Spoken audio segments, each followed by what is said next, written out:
Hey, Tom, how are you?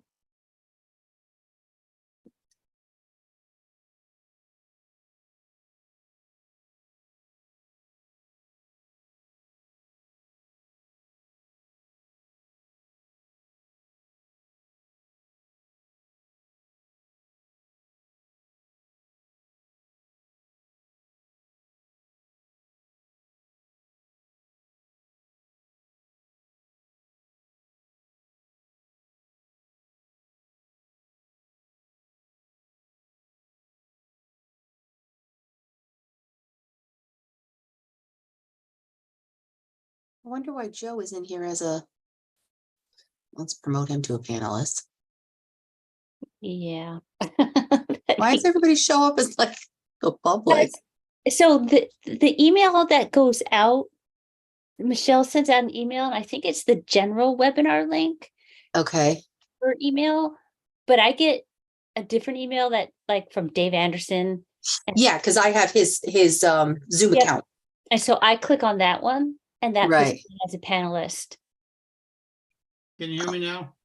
Yes. You can. I can't hear you. Oh no.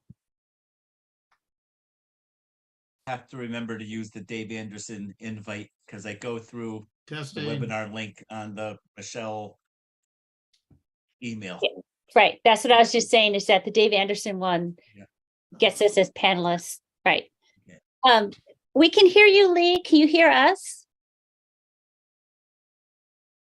Can you hear us?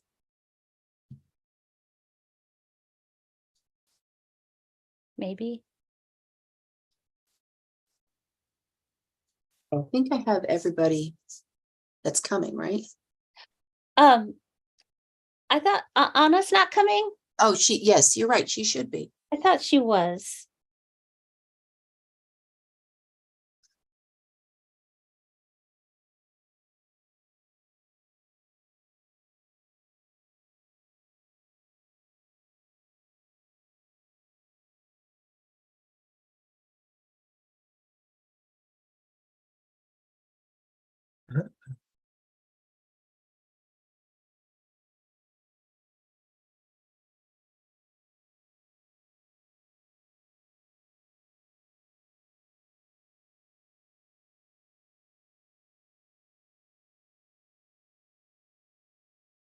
Okay.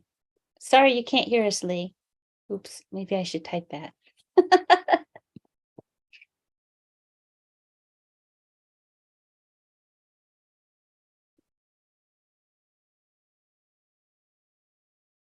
All right, we'll give Anna Yeah. another minute.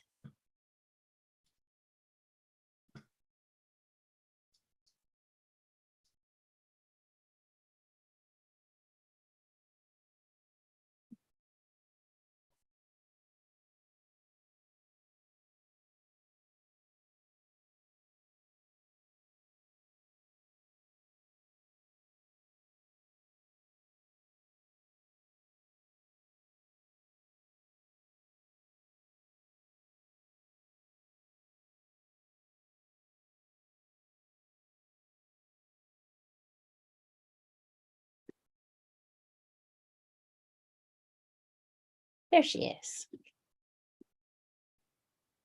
Or wait. Hey, Anna. Hi, apologies, I'm late. That's okay. We just lost Lee, so hopefully he's going to come back. Kind of juggling a little. But maybe we'll start, since we have pretty robust agenda. All right, so I would like to open up the Inland Wetlands and Watercourses Agency meeting for Monday, October 2nd, 2023 at 7:02 p.m. Our first item is attendance. So we have me, Kayla Freidenberg, Tom Clancy, Joe Boudreau, Anna Loss, and hopefully Lee Schumacher in a minute when he comes back, as well as our staff, Erin Mannix and Maria Patola. Okay, so our first item is a public hearing. So we have 23-39 Longshore Lane. And we've seen this this is continued from September 11th. So I will make a motion that we open the public hearing. Second. Just make sure that we get everybody. Right, as everybody moves Okay. over. All right, so we have a second. Was that you, Tom? Second, I'll second that. Okay. All in favor of opening this public hearing? Use your hands, say aye. Excellent.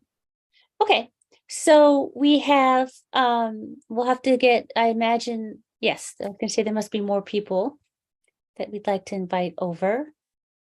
We have the applicant or the attorney for the applicant. Yeah. The applicant, John Paul Garcia. Okay, so I think the best thing, and Aaron, correct me, and Maria, correct me if I'm wrong, but I think the best thing is for, we'll have the applicant present and talk about the application. I know there's been some back and forth, and this is, there's been, hopefully everyone had a chance to review the documentation associated with this application. It is a public hearing, so we'll hear from the applicant.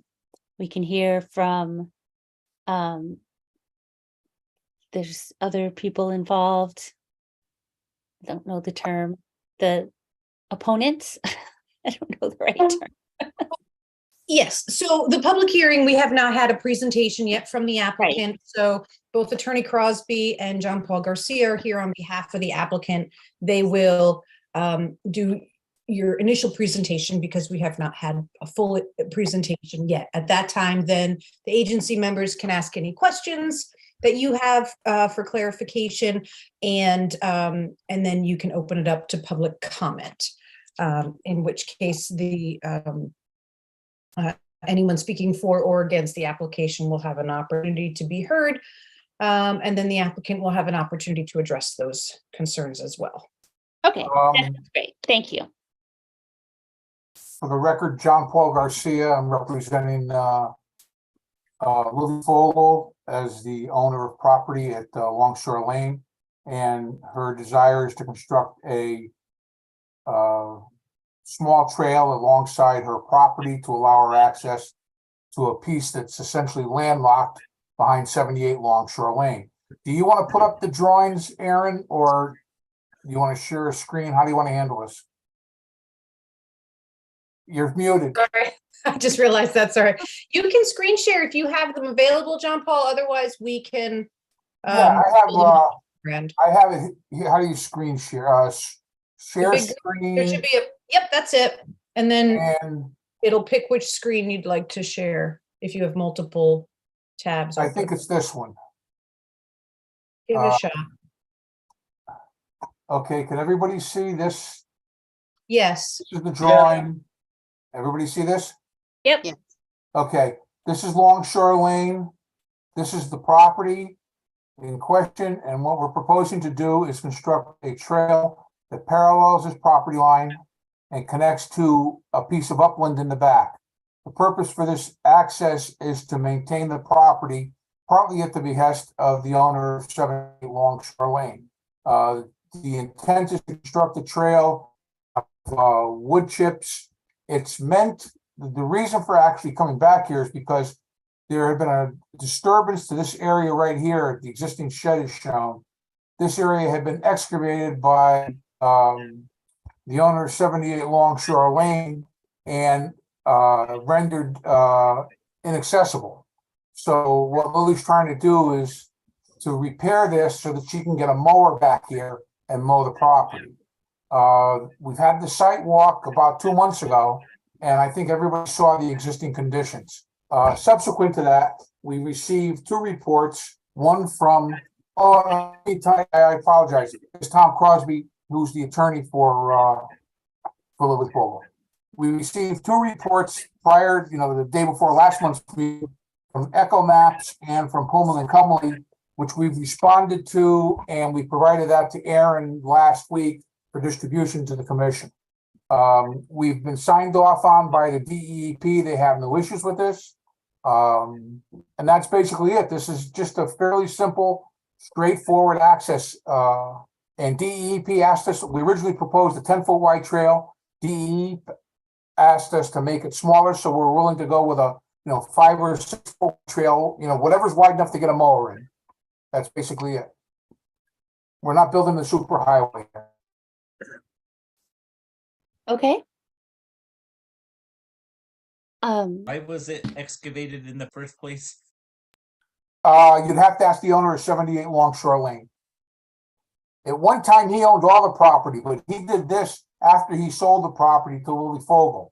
We included the copies of those pictures as part of the hearing record. I sent those to Aaron that were taken by John Fogel, husband of Lily Fogel.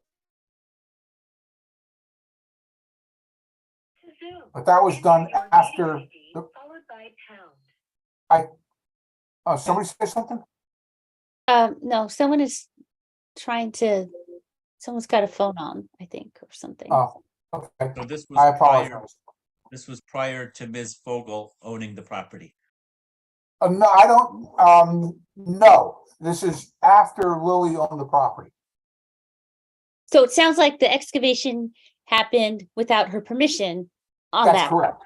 Okay. That is correct. She did not do the excavation, but No. the excavation made it not possible to use the access. That's correct. If you have Okay. been out to the site, it's Yep. it's very steep. It's very inaccessible. In that fact, when we actually did the site walk, everybody walked around. The owner of 78 Longshore Lane was kind enough to let us trespass, and so we ended up having to walk around the shed rather than try to walk through this path because you just can't walk through it right now. It's too steep. Okay. All right. Other questions from agency members? I know several of you were on the site walk. I had seen this property in a different iteration years ago, so I'm familiar with it as well. If I might, Madam Chairman, one of the review comments from EchoMap was that there are other ways to access the property without having to do this. Just to give you a heads up, her suggestion was coming off of Shorelands, coming off of Maplewood, or coming off of Lily's property. If you try to come in off of Lily's property, you'd have to lift the mower over a seawall or construct a substantial ramp over the top of the seawall. You'd have to cross about 130 feet of beach sand. Then you'd have to get across the bridges that were installed, which have steps. Access from Lily's property is not feasible. The other one is access from Shorelands is not legal because Lily has no rights to Shorelands, even though she owns property abutting it. And coming off of Maplewood, you'd have to you'd have to construct about 700 feet of trail, of which 300 would be through wetlands. So again, there's no other feasible alternative. We're talking about a disturbance to about, 55, 60 feet of area adjacent to the wetland that was disturbed by somebody else unbeknownst to Lily. So that's why we feel this is the most feasible and prudent alternative to access the property. Okay. Questions? From Does the the agency? does the detail sheet C2 show us anything important? It shows you this trail construction, the erosion control notes, who's the responsible party, planting notes, and a silt fence, because this is basically it. And then the third sheet actually shows the entire parcel. This is 78 Longshore Lane here. This is where the new trail is going to go. This is Lily Fogel's present house, and this is what I was saying before. If you want to access this from a back, you have to come this way, across the seawall, across a ramp, up here, across another bridge to access the property. And if you want to come in off of Shorelands, they have no legal access. Even though there is an upland here, they have no legal rights to pass and repass over Shorelands. And if they want to come in off of Maplewood, you'd have to come in here, come all the way down here, cross here into the property. So it's essentially not feasible. But no, this is a relatively minor trail. You know, we're using mostly wood chips. We're using 40 or 50 yards of a large riprap as the base material, and then covering it all with riprap and choking it. And this way here, the water company, we've made a number of paths on water company property this way.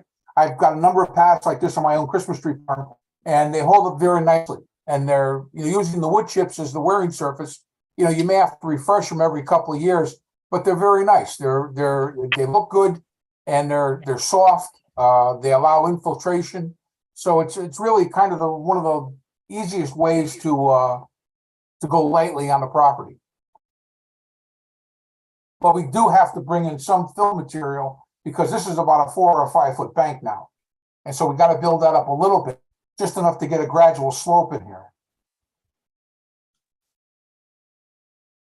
Okay, Yep. other questions? I had a quick question. I think in the top left corner, there's a note saying where the delineation is coming from. I was just wondering if there's a date associated with that. I'm sorry, what's that? Mhm.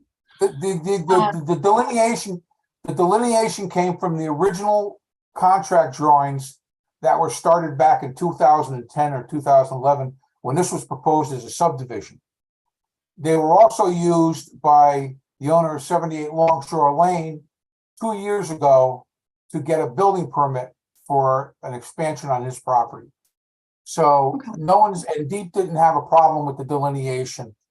So it was, again, it's a very small, very restricted use adjacent to the wetland.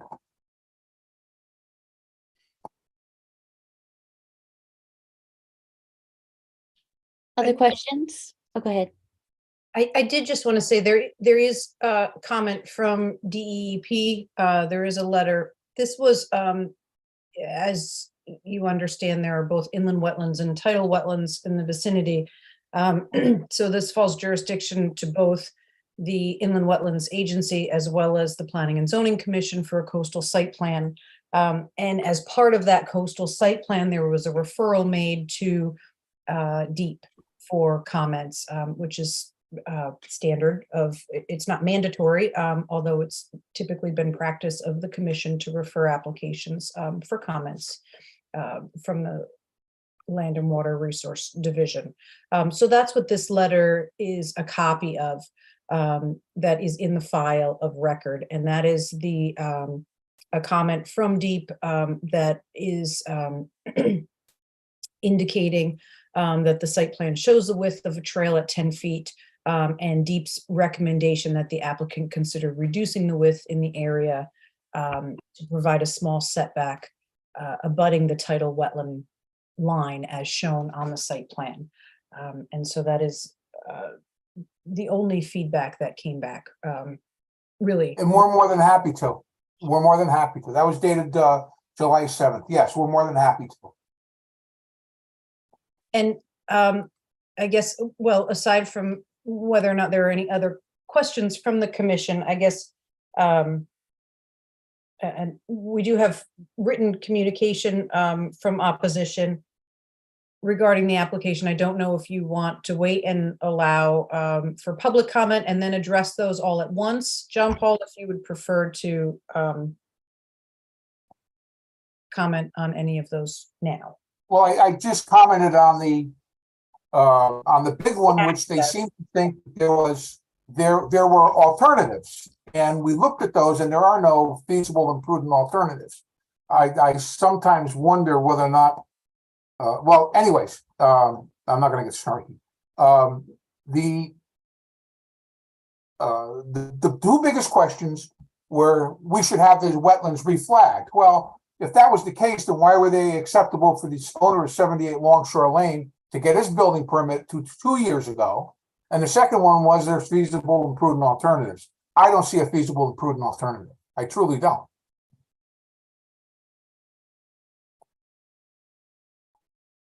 Okay, I mean, I can go through both of these things, and I think it's just taking, you've got their Echo Maps LLC letter, and you've got our response, and I think our response covers it very, very succinctly. And they're all submitted on the record. So I guess, Madam Chair, we could leave that for any other comments from the commission, or open it up to comments from the public. all right. Any last questions from the commission? No, Not really a question, but it certainly seems to be the least obtrusive of the possibilities of getting to a piece of land that appears to be landlocked. Which no land should be landlocked, correct? The other ones don't make any sense whatsoever. They're staying on their property. It is a small parcel, or encroachment. I don't really have a question. I just, I see it as being the best solution to access a piece that's landlocked or apparently could be landlocked. Okay. All right, well, undoubtedly, we can think of other questions as we move along. But yes, if there are members from the public who would like to comment, we can open it up for public comment now. Just ask anyone in attendance who is interested in speaking for or against the application to raise their hand. Use the raise hand feature, and we'll allow you to be heard.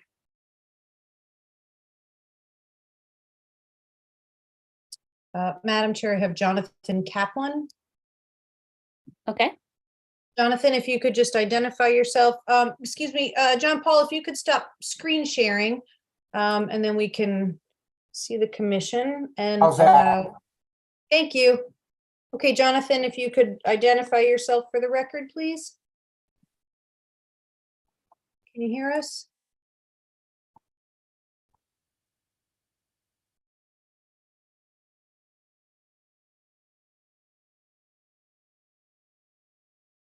Doesn't appear to be muted. can you hear me? yes, Now we can hear you. Okay. Jonathan Kaplan, Pullman and Conley LLC, on behalf of Stephen Caraba and Catherine Caraba individually and in her role as the trustee of the Kristen Lyons Revocable Trust, the occupants and owners of 78 Longshore Lane. okay. And did you have a comment or a question? No, I had a comment, and thank you very much for your time to everyone.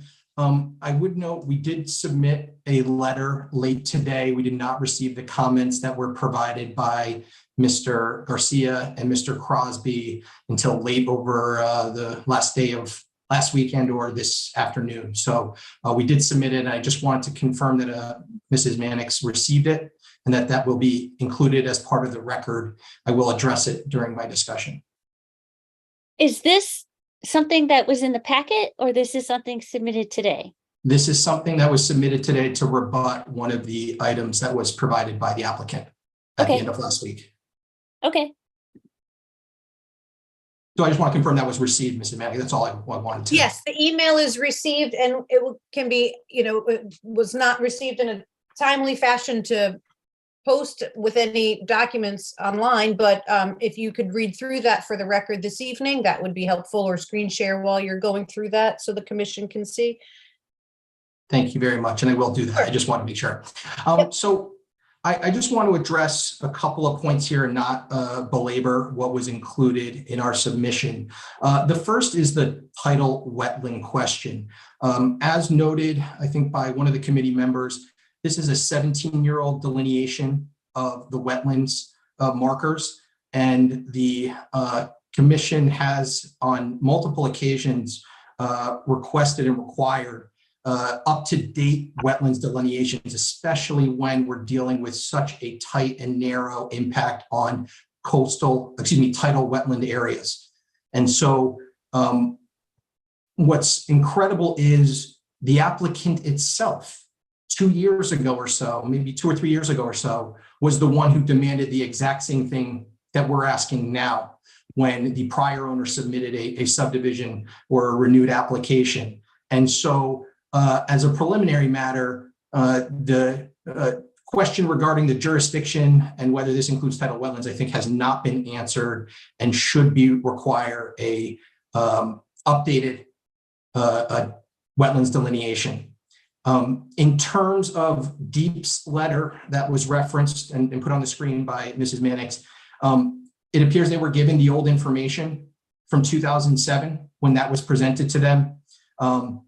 That only reference that it does not appear to have any impact on their on the tidal wetlands, but again, that was based on the old information.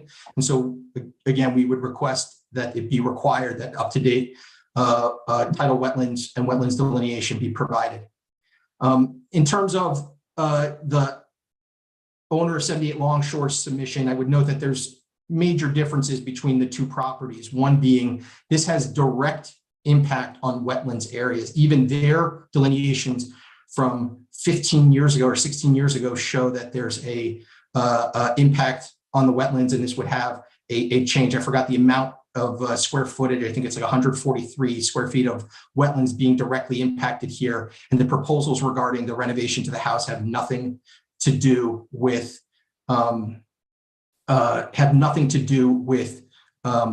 wetlands or impacting or having such a direct impact here that the applicant is proposing. The second issue that I raise is the fact that there is a conservation easement agreement with respect to this property. And that was included in our prior correspondence. We provided a copy and a little background for the members. There was, I believe, litigation back in 2008 between the former owner, Shorelands, who was owned by Ed Zimmerman, and 107 Longshore, which is owned by Lily Fogel, and as well as the town, who's a party of that lawsuit. That lawsuit resulted in a settlement agreement, and the settlement agreement had multiple parts. And I believe this is included. Settlement agreement had a requirement that a conservation easement agreement be entered and provided to the town. And that is provided as part of our original letter. And that would directly impact the subject property that is included in the proposed work done by the applicant. And pursuant to the regulations of the town of Madison for wetlands, the properties that are subject to a conservation easement require that the counterparty be notified and agreed to the proposed work, and neither of that has occurred here. And Attorney Crosby references in his opposite or his rebuttal that there was a escrow agreement, and that the conservation easement letter was never recorded on the land record, even though it was executed by all parties, including the town. Well, the conservation easement agreement was part of the settlement agreement, and the settlement agreement was approved by the Town Planning and Zoning Commission, and that's Exhibit A to my most recent letter. Ms. Mannix, if you could scroll down to that. This is David Anderson, the town planner, referencing that there was a approval. And then if you look at Exhibit E, there you go. Exhibit E, after the settlement agreement and the conservation easement agreement was entered into, after the settlement agreement was entered into, the parties went to the court and obtained a judgment from the Superior Court for the Judicial District of New Haven. And the town of Madison and the Madison Planning and Zoning Commission are parties to that judgment. And that judgment was subsequently recorded with the settlement agreement on the land records. And that was recorded, if you look in the upper left-hand corner, that was recorded by Crosby Law Firm, which is the applicant's attorney. And so there is a binding judgment requiring the granting of a conservation easement agreement on this property. And it's telling that it was the applicant who was the one demanding, as part of the settlement, the conservation easement agreement. And what's even more incredulous about their position now that there is no valid conservation easement agreement is if you turn to Exhibit F, which is a letter from the applicant's attorney in June of 2018. And if you look at the second highlighted area, it talks about the judgment agreed by Shorelands LLC, my client in the town, resulted in an agreed conservation easement. They acknowledge and admit that there is a conservation easement agreement. And so the fact that it was not formally recorded on the land records is of no import. They are obligated by the settlement agreement and the binding judgment. The judgment has never been modified. No one has executed a release of the documents on the land records. And when LSL LLC, the applicant, went to court, obtained title to the property, they took it subject to that. So there is a conservation easement or a right for one on the property. So that's just something I think that everyone should be aware about before jumping to the next issue, which are questions about the purpose and about whether there are adequate, feasible, and prudent alternatives. I believe if you look at the letter from Mr. Garcia that was submitted last week, I think on September 25th, he acknowledges that there are legal access routes to that area. He's claiming that they're not practical, and we dispute that, but there are legal, viable alternatives to gain access to that property. And it goes back originally to what the purpose is, which is the purpose is to mow the area. We don't see any basis to say that they can't get a mower to that area. We don't think that the area is disturbed in a way that it could not be mowed and dealt with. There's no reason to create a 10-foot, let alone 7-foot wide path just to get a mower in there. There's no reason why someone can't go back in there with a weed whacker or some type of equipment like that. And let me advise the committee that there's several people on the crew that actually conduct the landscaping for the adjacent parcel, and they would have the capability and means to be able to mow that area. That's all we're talking about here. And I understood that earlier on there was a comment about this being landlocked, and it's landlocked, if anything, by their own doing, by letting the last grass grow and not actually mowing a path to the area. That area can clearly be accessed through the bridges and the access paths that have been there for 100 years. The bridges were redone, I think, around 3 or 4 years ago. And there's direct access over property owned by the applicants or by other parties that they own, and they should have no issue in being able to get there. As to the Shorelands property, I would note also that the applicant has close relationships with several of the people who live on the adjacent parcels. There's no reason why they couldn't gain access over their property to gain access to that path if the beach area or the short 2-foot seawall is an issue. And in terms of Maplewood Lane, there is access there. We're not saying it needs to be a disturbance of the wetlands area as the applicant is calling for here. There's a direct path that is from Maplewood Lane down another bridge, sufficiently wide to carry a lawnmower across it and gain access to that back area. And I'm not sure if that was omitted from your viewing and the opportunity when you walk the property, but there is direct access to those areas. There doesn't need to be a 10-foot wide trail. There doesn't need to be stone and wood chips put in there. And there doesn't need to be disturbances to the wetlands in order to just mow or maintain that area. We provided pictures showing that the area has grown over. We dispute that there's any issue right now in getting over and through that area. And I would also note that in addition to these items, Michelle Ford of EcoMaps is also here to address some of the additional issues that we have with the application. But whether you would like to ask questions to me first, or if you would like her to present, I'll leave it up to you.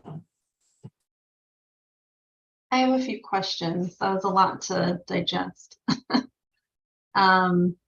I am curious. I know you told us where these other accesses are. I'm not too familiar, and I'm trying to follow along on Google Maps. Is there any chance you could pull up Google Maps and just show us, just for a visual of what you're talking about? 1 second.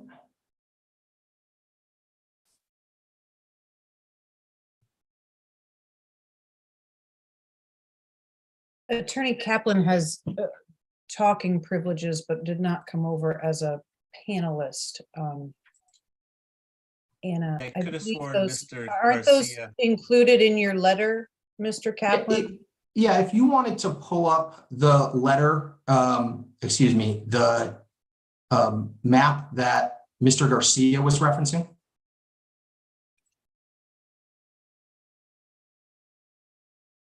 I'll try to talk everyone through it. And I I could have think- sworn Mr. Garcia said the bridges would have led to like 300 feet of crossing wetlands. There's no, I don't understand what he's talking about in terms of there. That would be pushing or propelling something across there, as opposed to, there would be no need for any impact. There are paths. There are paths directly over that area. There would be no impact to wetlands in doing that.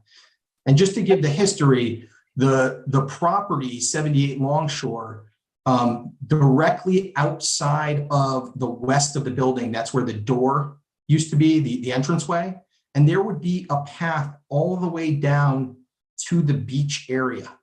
And if you could pull up the map, Ms. Mannix, I could kind of.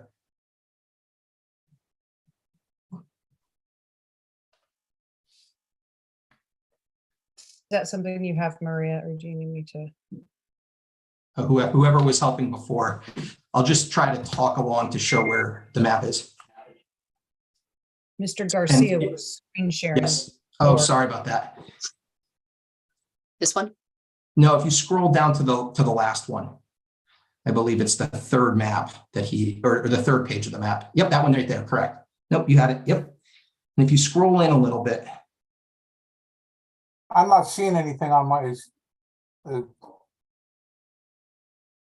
okay, there you go. All right. Just. And if you just scroll down a little bit more, I'll start with the first one. Okay. Right there at the bottom is 107 Longshore. That's where the Fogels reside. And starting there along the seawall and the edge of their property to the left, if you see, there's a little path that goes up and all the way around. And there's 2 bridges. I think they're around 4.5 to 5 feet wide. I'm sorry. tell you- Is this where you have to go over the seawall? Is there a seawall there? Or is this just straight from their property? I think what's I'm just trying to, I can't, it's hard to tell. I believe there are steps adjacent to the seawall. So you would have to carry whatever equipment, a lawnmower or whatever is what you're suggesting. Yes. Okay. Yes. Down 2 feet, basically. Okay. And I can tell you, seeing landscapers do this all the time. This is not something. I understand that. That's fine. I just want to get, we all want to just understand what you're trying to propose here as alternatives. If And I may, so- Attorney Kaplan, you included this in your first letter that's on the record of September 8th. You have a drawing showing potential alternatives, subject property, showing existing bridges. So did you recall that that's in that letter and that is. No, I part did. of I the wanted to show it application on, documents. I did. I want to show it on the same one, but if you want to turn to that as well, I think Okay, it's no, I just in, want to indicate that that was included in your letter of September 8th. yes, Okay. all right.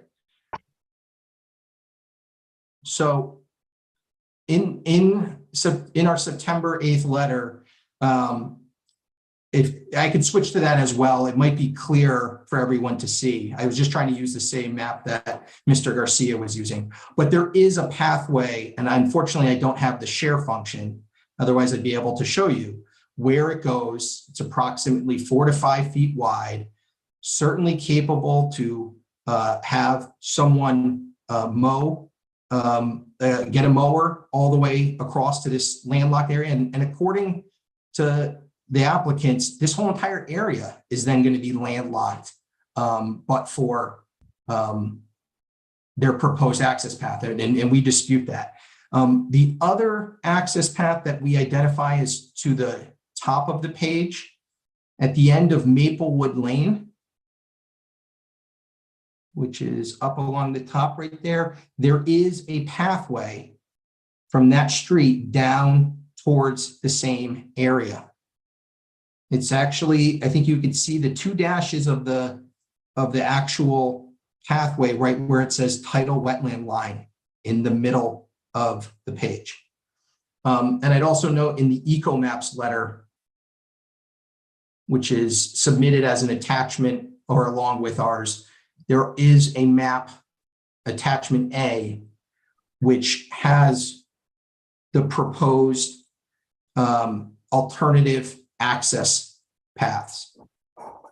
So, Maria, I have that pulled up. If you want me to quickly share it, I think it's much easier to see than on here. Go ahead. I stopped sharing. All right, can everybody see that? Yep. Yeah. Yes. Okay, so it looks like what Attorney Kaplan is saying, we have this somehow down here crossing a bridge or going down steps. Is that right? Yes, Up. We have shorelands. They don't have access regardless of who they know. So that's interesting, but not, a legal access. And then you're saying they also have this Maplewood access here. Is that right? correct. Okay.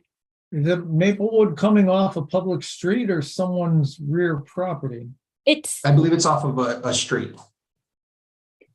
yes, it is off the street. I don't know the property boundaries at the end of that cul-de-sac, however. Does I- that, I don't know. But it is at the end of the Maplewood cul-de-sac. I kind of know the property. I know the builder that built one of the last houses on Maplewood, Mark Kalfas, but I didn't think that there was, Yeah. I didn't think it ended with the road, but I'm not sure. Well, yeah, so it's a cul-de-sac and it ends, it's actually, I haven't done a site walk on that part in a while, Yeah. but it's messy. But Yeah. you're saying that that is a possibility. So we have functionally really two, I guess is what you're saying. We have this going over bridges and down steps or through Maplewood. Yes, and I would note, I believe there's frontage along the end of Maplewood to there, and I think there's also a recorded easement that addresses rights to use that path from that street anyway. But in either event, I do believe there's frontage on that path to the end of Maplewood Lane. Okay. All right, so I think that gives us a better visual of the alternatives that Attorney Kaplan was discussing. So Attorney Kaplan, does your client fear a driveway in the future? Is that why this is a big issue outside of the conservation easement agreement? I think it's all encompassing. I don't see if what we're hearing today, the purpose is simply to get that area maintained. we're willing to provide access to avoid the creation of a 10-foot or 7-foot wide path. There's no need for such a wide path. If what they're saying is they just want to go back there and maintain with a little mowing from time to time. And so, yes, there are concerns regarding overall, but I don't think it's limited to that. I think what they're asking for is beyond what's necessary, even for what they're claiming is their limited purpose. Okay, so I think we should keep our discussion to not hypothetical what might happen, but we have a path, we have, these options. And I think it's, we can stick to that. We have 2 hands raised. Well, that's the applicant, Madam Chair. So Right. as Okay. Attorney Kaplan is representing, someone speaking in opposition during the public hearing, I would say, ask if there are any additional comments to be made and allow if there's anyone else who would like to Michelle Ford has her hand up too. raise. And so Attorney Kaplan, you're indicating, I assume Michelle Ford is to discuss her letter that's supporting your testimony? Yes. Could I just really quickly jump in? I'm sorry, I did have one more question. When you were talking about the conservation easement, I think you had mentioned, forget your exact verbiage, to be honest, but is that conservation easement enacted or has it not been enacted yet? I believe it's enacted. I don't know what you mean by enacted, but there is a settlement agreement and a judgment obligating the granting of the conservation. Just for layman's terms, I don't know what that means. So is that conservation easement? Anna means, existing is it or on no? a deed? Yeah. I do not believe there are separate deeds that have a conservation easement reference in it. There is a conservation easement agreement signed by Shorelands, signed the former owner, signed by 107 Longshore, which is the related entity to the applicant, and signed by the town of Madison. And there is a binding judgment and settlement agreement requiring the conveyance or the granting of the conservation easement agreement. So in our opinion, it is in full effect. Okay, but, and this is a completely interesting question, but it seems like this is a language that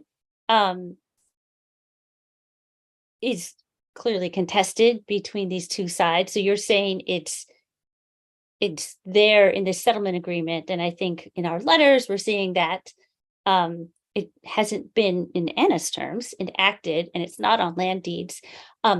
Either way, it's not a wetlands issue that I think we can fully discuss as our commission is really dealing with wetlands and wetland impacts. And it's, and perhaps, we can have Aaron or Maria speak to that.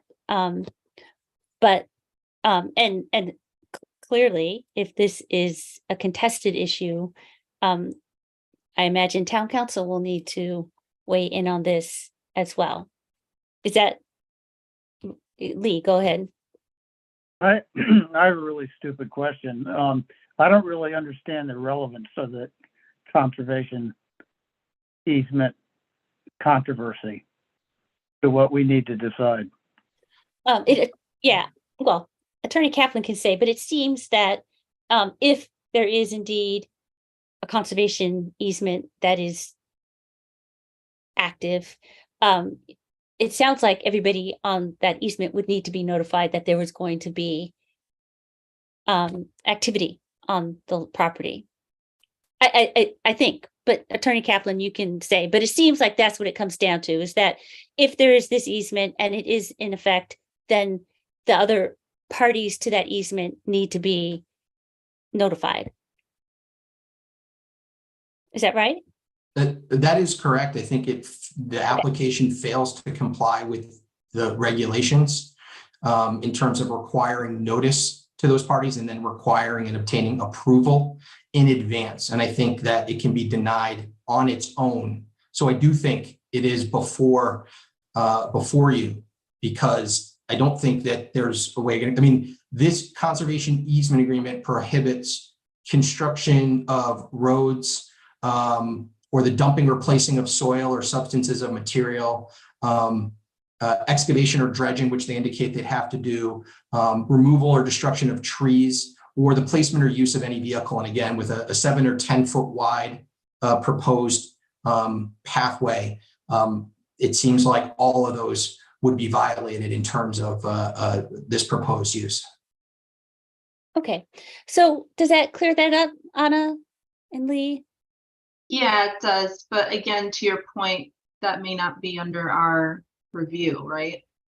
I think for anything that deals with this, a contested easement in this case is something we would come back to the town council to, or the town at some level to figure out before we made Yeah, any. I decision. I agree. I My think, recommendation, sorry, Joe, would be to allow the opposition to continue their, you know, have their wetland scientist or soil scientist, excuse me, I'm unclear, and allow Ms. Ford to detail her letter that she provided, allow the applicant and their attorney to respond to any of the comments that were raised during public testimony.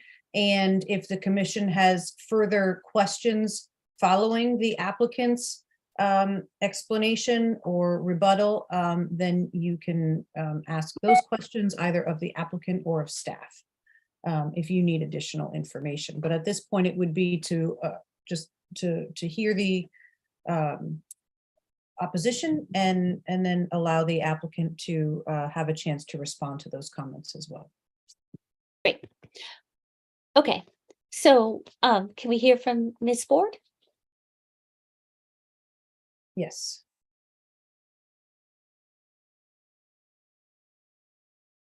Michelle, hi, if you could identify yourself for the record, please.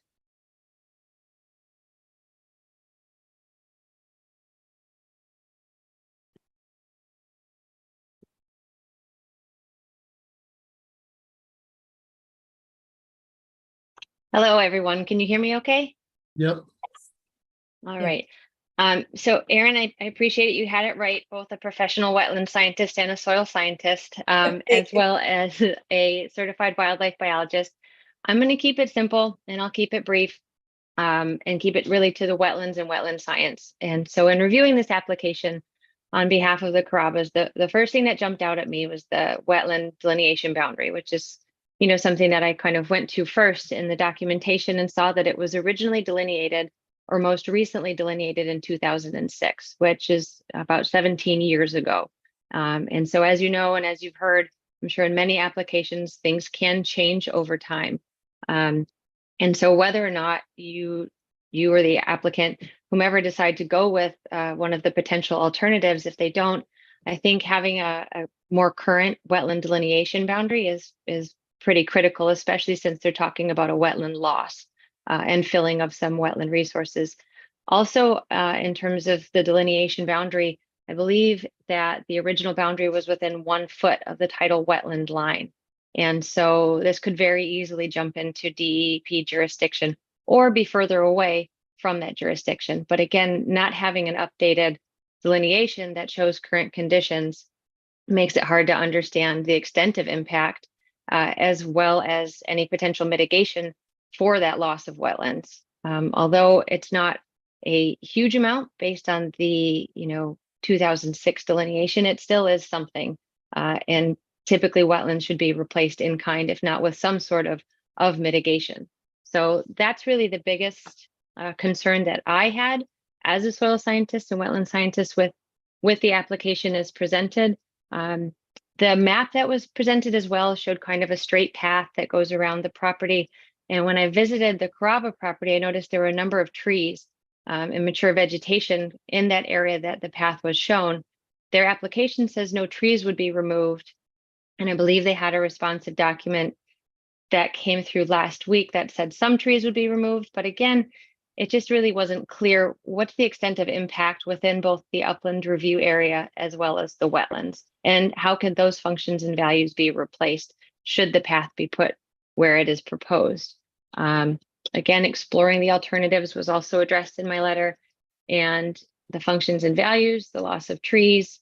And I think that's really kind of the gist of it. The other part, though, too, that I didn't mention in my letter is having that updated delineation would also help the commission to better understand the extent of impact. But also, should the project move forward for maintenance of that property, you could have that boundary demarcated so that they're not mowing in wetlands and they're not discarding any brush or vegetation into regulated wetlands, and that everything can be kept into the uplands. So that's, in short, what I have. If there's any questions, I'm happy to answer them. All right, does anybody have questions for Ms. Ford? Do you have any ecological concerns about that impact that's proposed? I mean, you know, in ecology, as you all likely know, it's a function of scale, right? And so we're not talking about building a big box store and impacting tens of thousands of square feet. But, you know, if you look at it, the impact as proposed is on a relatively small scale in a larger wetland system, mostly a tidal wetland system. But any loss is still a wetland loss, right? And it's, you know, that kind of chipping away at it, and also what this access could lead to. So I think with adequate protections and mitigation, it could be managed, you know, in an ecologically sustainable manner. But I think as presented, I don't see it as having a net benefit really to the environment.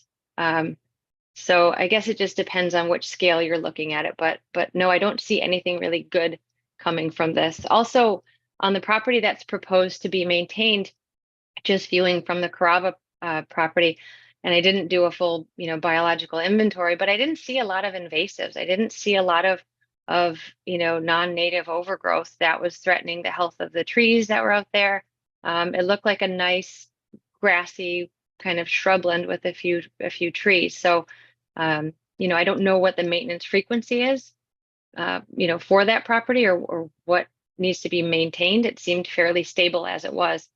In terms of the trail as it's proposed, I mean, obviously sedimentation and erosion, you know, from the path over time, and what would that maintenance cycle be? And let's say that some of those wood chips start to erode into the wetland, will they be recovered or will they just be adding, you know, to the path? So again, the application as presented was rather vague in terms of the frequency, necessity, maintenance, and so it's a little unclear.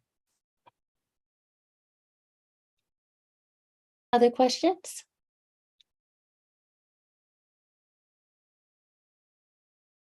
Okay, thank you.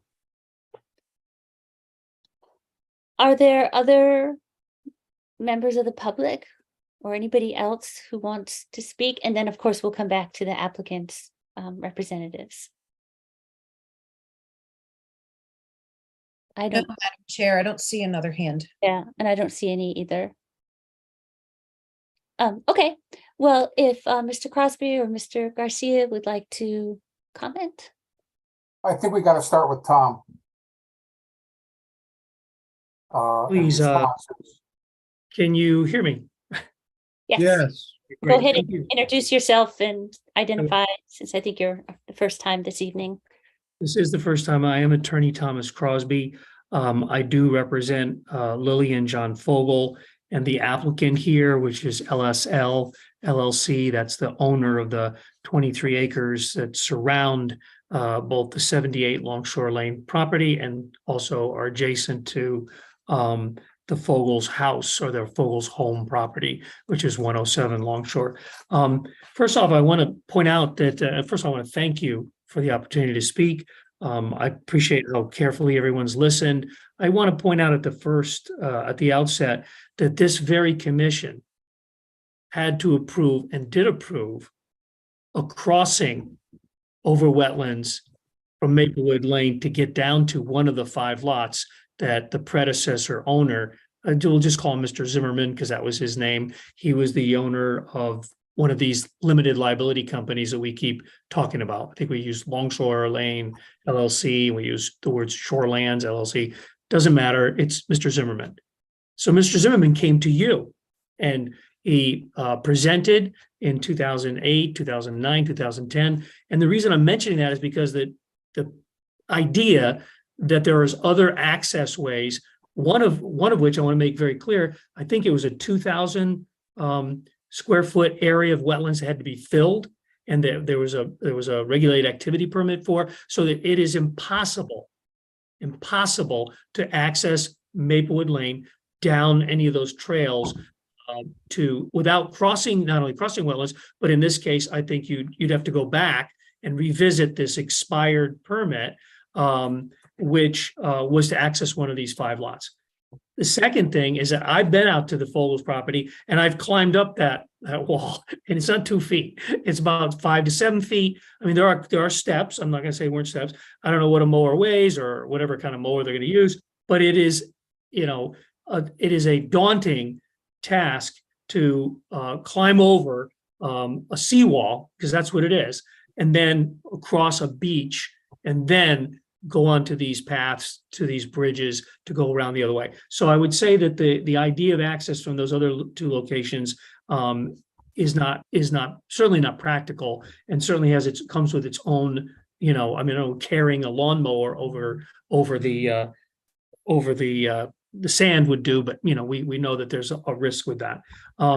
Lastly, I'd like to say that yes, 3 years ago, we did make an argument or claim, or let's say we brought up the issue. Hey, Mr. Zimmerman, he was back in front of you or one of your, sister or brother agencies, and he was saying, hey, I want to go back and redo this 5-lot subdivision. And he presented, and we said, wait a minute, you are relying on maps that were, 10 or 15 years old. That's a stark difference. A 23-acre parcel being subdivided into 5 lots, stark difference from the point, I think I put it in my letter, 0.0054 acre area that we're trying to impact here. So I think that that's important for me to mention as well. And lastly, look, a settlement agreement is a settlement agreement. We could talk all night about, what's this document say, what's that document say. I've presented you with the facts. The facts are there was a settlement. The facts are that there were 5 agreements attached to that settlement. There was a town granting of a drainage easement, never got recorded. There's no easement to the town for a drainage on Longshore Lane. There was a declaration of a driveway that never got recorded. There was a location agreement about a lot. It was like, don't build in this particular area ever. And then there was a conservation easement, which is what you've been hearing a lot about tonight.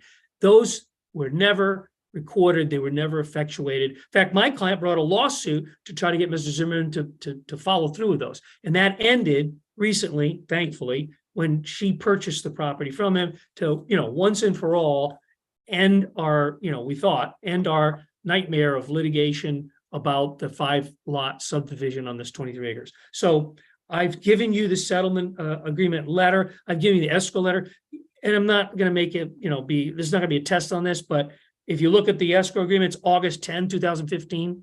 If you look at the settlement, it's July 29, 2013. And so what happened was, we entered into a settlement, true, and there were 5 pieces of paper that didn't get signed. And Mr. Zimmerman came forward in 2015 and said, hey, wait a minute, time out. I want to get a bank to sign off on this. I'm going to try to shop this. And we said, okay. And so your then selectman, my client, and Mr. Zimmerman, I believe, or his, for his LLC, signed these documents, and they were held by David Anderson in his office, and they still may be there. But if it's not recorded, it doesn't exist insofar as your regulations. Again, respectfully, Attorney Kaplan talks about, and I know you're going to have to get town opinion on this, but it talks about regulation section 7.11C and some other regulations in your wetlands. It talks about under a conservation restriction. There's nothing under a conservation restriction because it hasn't been recorded. Let's say I want to buy your property from you tonight. I'm going to buy your property. I'll sign a purchase and sale agreement. If I don't give you the money and you don't give me the deed, I don't own your property. So it's the same thing with the conservation easement. Unfortunately, for us at that time, we wanted everything to get recorded, but it didn't. We wanted the road to be widened. That was part of our whole, deal. Our deal was like, make Longshore safer, make it wider, and that just never happened. And we actually brought a lawsuit to try to enforce that settlement agreement. We resolved that, as I said. So respectfully, without a recorded conservation easement, those arguments about what coulda, shoulda, woulda, maybe happened if that conservation easement was recorded aren't relevant to you tonight, or they're not going to be relevant to you ever. So I would say that what we're back to is your evaluation of the impact of this, and I'll let John Paul Garcia talk about that. Thank you. Thank you. I'll be short and sweet. Number one, as far as cutting trees or anything like that, if anybody's been to the site, they've noticed that you can wind this trail anywhere we want. They own a considerable amount of upland area along Longshore Lane. And to move the path 3 to 5 feet to miss the trees, I've already said as part of the record at the site walk, and I'll say it again tonight, we're not cutting any trees. Two, the reason we're doing this is because the owner of 78 Longshore Lane illegally worked in the area and made it inaccessible. Number three, trying to access this thing from shorelands, you still have 300 feet of wetlands to cross. Whether it's been pathed already, you still have to upgrade the path. Tom talked about the seawall. It is 4 or 5 feet. It's not 1.5 feet or 2 feet. I mean, the idea is there's feasible and prudent alternatives. Believe me when I tell you, if there was another way in here, I would be recommending it if it was feasible and prudent. But there is none, no matter what anybody wants to say. Finally, and I'll throw this out there for the commission, and they can make the decision. If you deem it necessary, we will bring in somebody like Rich Snarsky or Bill Kenny or another certified soil scientist. We don't think it's necessary or appropriate. Our application is relatively minimal. If the commission feels mitigation is a reasonable approval condition, then we'll be more than happy to provide a mitigation area. We have sufficient uplands all over the place. But you're talking about impacting 234 square feet in a very substantial wetland area. I mean, I just don't see it. I apologize. I'm not trying to be a wise guy, but I just don't see it. But we're more than happy to throw that out there. If you deem it's absolutely essential that we get it reflagged. I noticed that Ms. Ford did not say whether or not she agreed or disagreed with the flagging. And I think if she had disagreed with it, I would have hoped she would have said that. But conversely, we'll be more than happy. Well, we're not more than happy, but we will retain a scientist. But I just really don't see it. I don't see the need. We're not proposing a 5-lot subdivision. We're proposing a path that has to cross a certain area. We have no choice. And unfortunately, if the owner of 78 Longshore Lane hadn't disturbed the area, odds are we probably wouldn't be here because we would have just mowed the path and been done with it.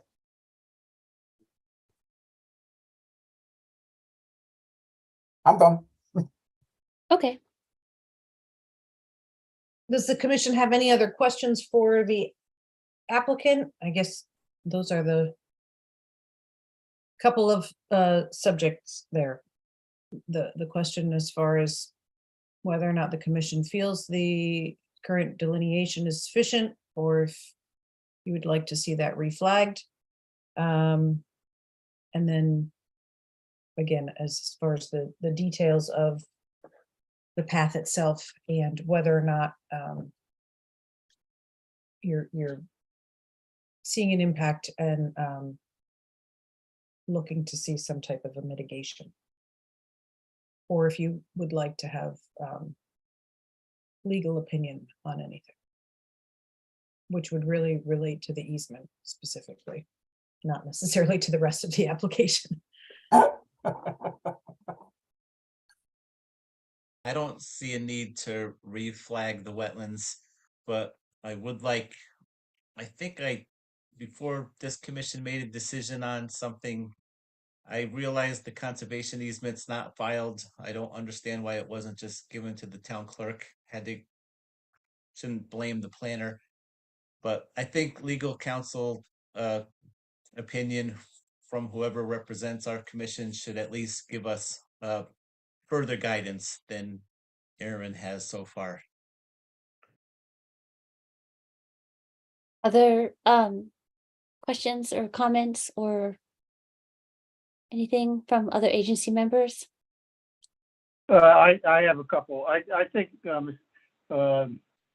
Ms. Ford brought up some key things, and I think I would be leaning towards having it reflagged, particularly if the applicant is willing to do it, because I also liked her idea of delineating the wetlands as part of the path construction, so nothing gets, so everybody knows where the wetlands are. And I also thought it was it may be a good idea for the application to include a little bit more detail as far as what the maintenance plan for back there is. I apologize. All I see is a phone number. Who's talking, please? Oh, that's Lee Schumacher. So he's on That's screen. okay. Lee, S. I'm on screen, but I can't get my sound working on my computer. I'm not the only one technically challenged. Okay, maintenance, a little bit more on maintenance. We had already talked about flagging the wetlands as a condition of approval. We had already talked about restaking the property line and the wetlands line and the tidal wetlands line as a condition of approval, so no one would encroach on it. That was already mentioned during the sidewalk and mentioned previously. So, yeah, that's not a big issue. Hey, restaking, does that mean delineating it for the future? If you decide that it's imperative that we have it redelineated, then yes, by all means, it's not something we want to do, but it's something we will do. But we had talked about staking it so that no one would go over the line as a condition of approval, so that prior to construction and we have an on-site meeting, everybody sees where's the property line, where's the tidal wetlands line, where's the inland wetland line, and where's the path going. That we talked about doing as a condition of approval and part of the site walk so that everybody can visually see what we're working with. But what about markers for the future, so people know a year from now where the wetlands We can are? put a fence, if you want, we can put a fence up, or put fence posts. One of the things we've been doing in a number of towns is we put in fence posts every 25 or 50 feet along the edge of the inland wetlands or the tidal wetlands, whichever is in closest to the disturbance. So that there's Okay, good to hear. So you'll be willing to do that. We're more than happy. This is a very common condition of approval. And that's why I said, I agree with you 100%. We should stake the tidal wetlands line and the inland wetlands line and the property line prior to construction so that everybody sees what you're working with. And then if you want something permanent on the closest, whether it's the tidal wetlands line or inland wetlands line, we'll be more than happy to put in, say, metal fence posts, these 5-foot high stock posts every 25 feet. And that should define the edge of the tidal and inland wetlands very, very easily and gives everybody a visual. So that if Erin wants to come out and check, she's it's easy enough to find. I guess the question for the agency would be, and yes, the commission has required the permanent delineation of a wetland boundary as conditions of approval. The question is whether or not the agency wants to have the wetlands delineated and verified prior to closing the hearing to determine that the proposed path is, if there's a question of whether or not that could be within tidal wetland jurisdiction. I guess that's the direction that That's the biggest question, I think. Yep. Because if you need that, then you would have to have an extension granted by the Right. applicant, and you would have to hold the hearing open to get information and have that information updated on a map. So that's really the question that's time sensitive here. Right. So Lee, it sounds like you would want to see it delineated. Yes, And I guess because it's 23 acres, do we want to see it just delineated in the vicinity? Or do we Yeah. need the, yes, okay, not, it doesn't need, and I don't know what that means for the wetland scientist. But I don't, because having been on that property in the previous few iterations of its applications, when it was going to be a subdivision, there's a lot of wetland back there. And so, this, if there's a sense to delineate, it seems like it should be maybe near to where it's going to matter. But Aaron, I'm sorry, do you think? Yes, that's what that I- would be my recommendation as well, along that property line. where Yeah, because I don't think for our That purposes, 10-foot strip. pardon? Just that strip, Within that 10-foot strip area. right? Because the rest of it is not Yeah. being impacted. I agree with that. Are there other, so it sounds like, which means we would need to hold the hearing open. So that would be one issue, is to get delineation on this relevant area. The second issue is the easement, which is not really probably most of our expertise. So Aaron, I do think that we do want guidance on that. I don't think we want to head into the next month with a unknown with respect to exactly where this stands, given that there are two differing views on that currently. I'm assuming the question that the agency has, and correct me if I'm wrong, that you're looking to see if the signed conservation easement that is not filed on the land records is valid. And would Yes. go to the notification requirement in the application. Yes, we want to make sure that it is that this application is complete and done within all of our regulations. And if that is a point, that seems to be a point where it would be great to know where we stand on that. If there's a conservation easement that simply needs to be filed, we don't have to make a decision, in my opinion. Well, I mean, I think we just need to know if this application is complete and complying with our regulations. So those are two issues, I think.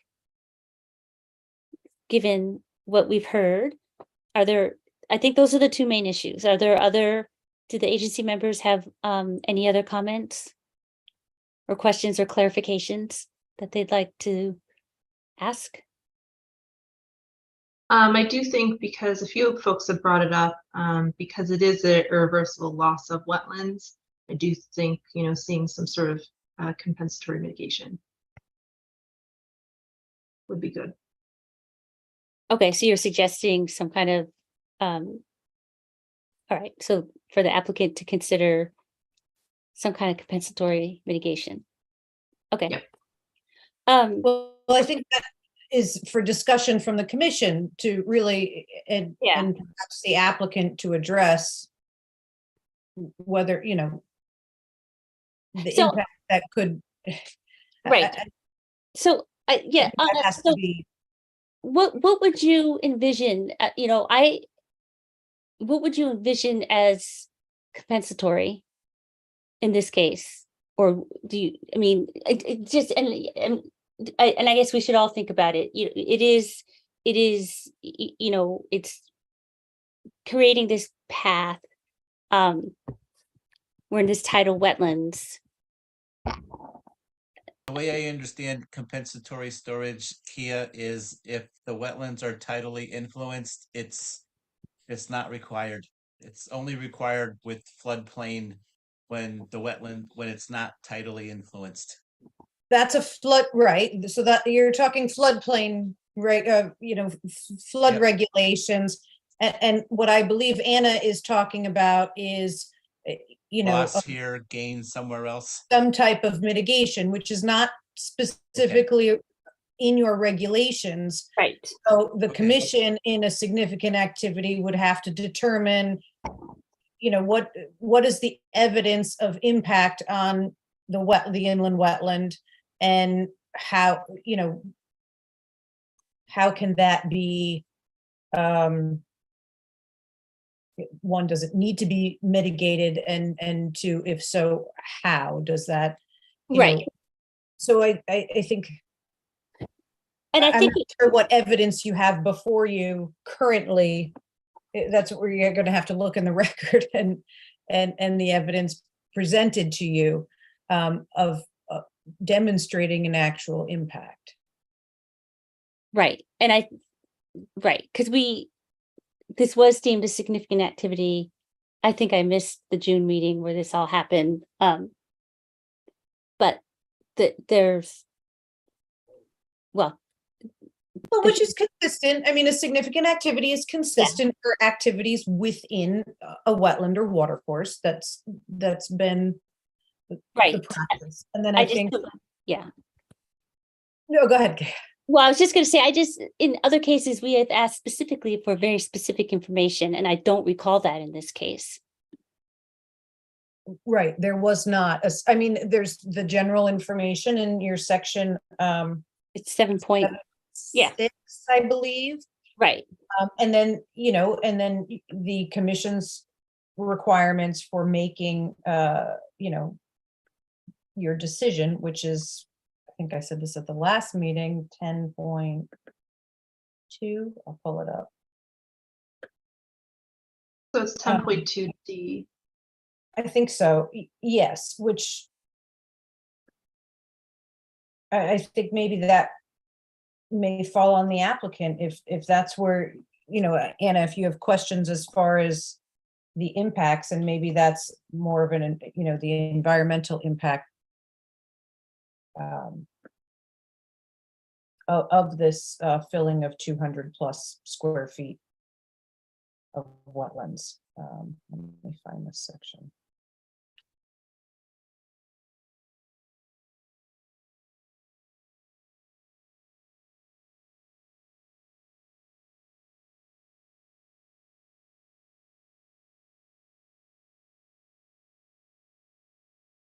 I don't see that in the letter from Michelle Ford that there is a list of the loss of function and values, that it's called out directly.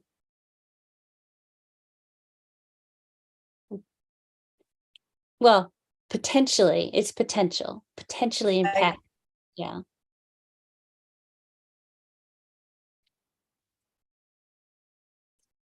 Well, I guess. Well, what do other agency members think? Or what are your thoughts on this? Well, it looks to me like we're, need to hold the hearing open. Basically, that's what we're saying, right? Yes, I think regardless of anything, we're holding the hearing open. If the applicant is okay, we'd like to Sure. request an extension. I can either send an email tomorrow morning, or Aaron and I can talk tomorrow morning and come up with a date and length of time. How's that? Or you want to tell me now and I'll It would be our next. then we'll hold it open to the next public hearing. Is Um, it an extension of 30 days was It's November 6th, it's our next meeting date. so that's what, 33 days? Today's the 2nd. December 4th.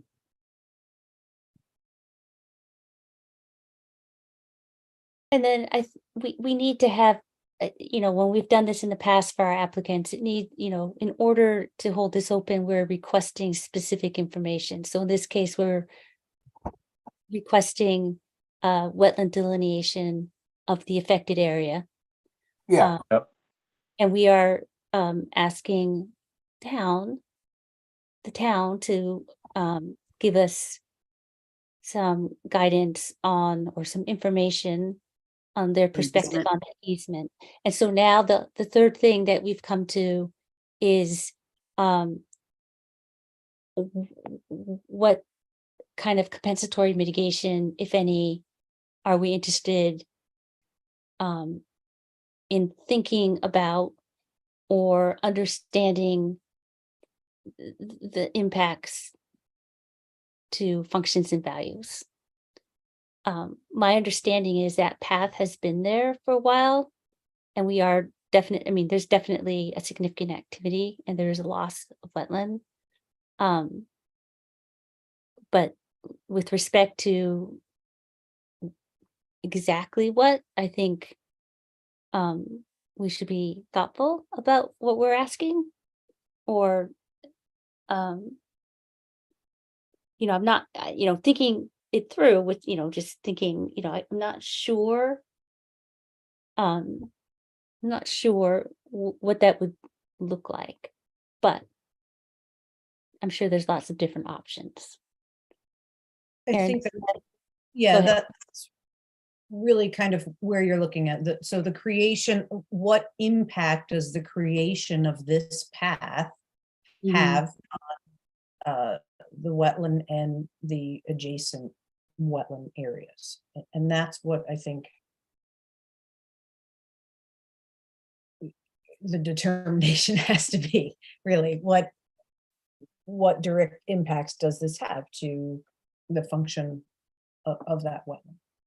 And I guess, so in order to see, without that language in your regulation of a 1-for-1 creation, or what does that look like, and why, if there is no impact, what is the evidence that's before you that shows an impact, whether in any particular expert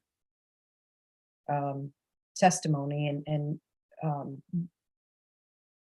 if you determine an impact, then what are ways that can mitigate this impact through conditions to allow you to approve that application? One of those is the consideration of alternatives with less impact, which I think the applicant has explained their opinion of alternatives. And so now, looking at this as an option, Right. What do you see as those direct impacts? I think Given you have to make that connection. given the amount of wetlands that is on the property, I question whether or not we actually need to have. Yeah, and this is probably a question for Anna.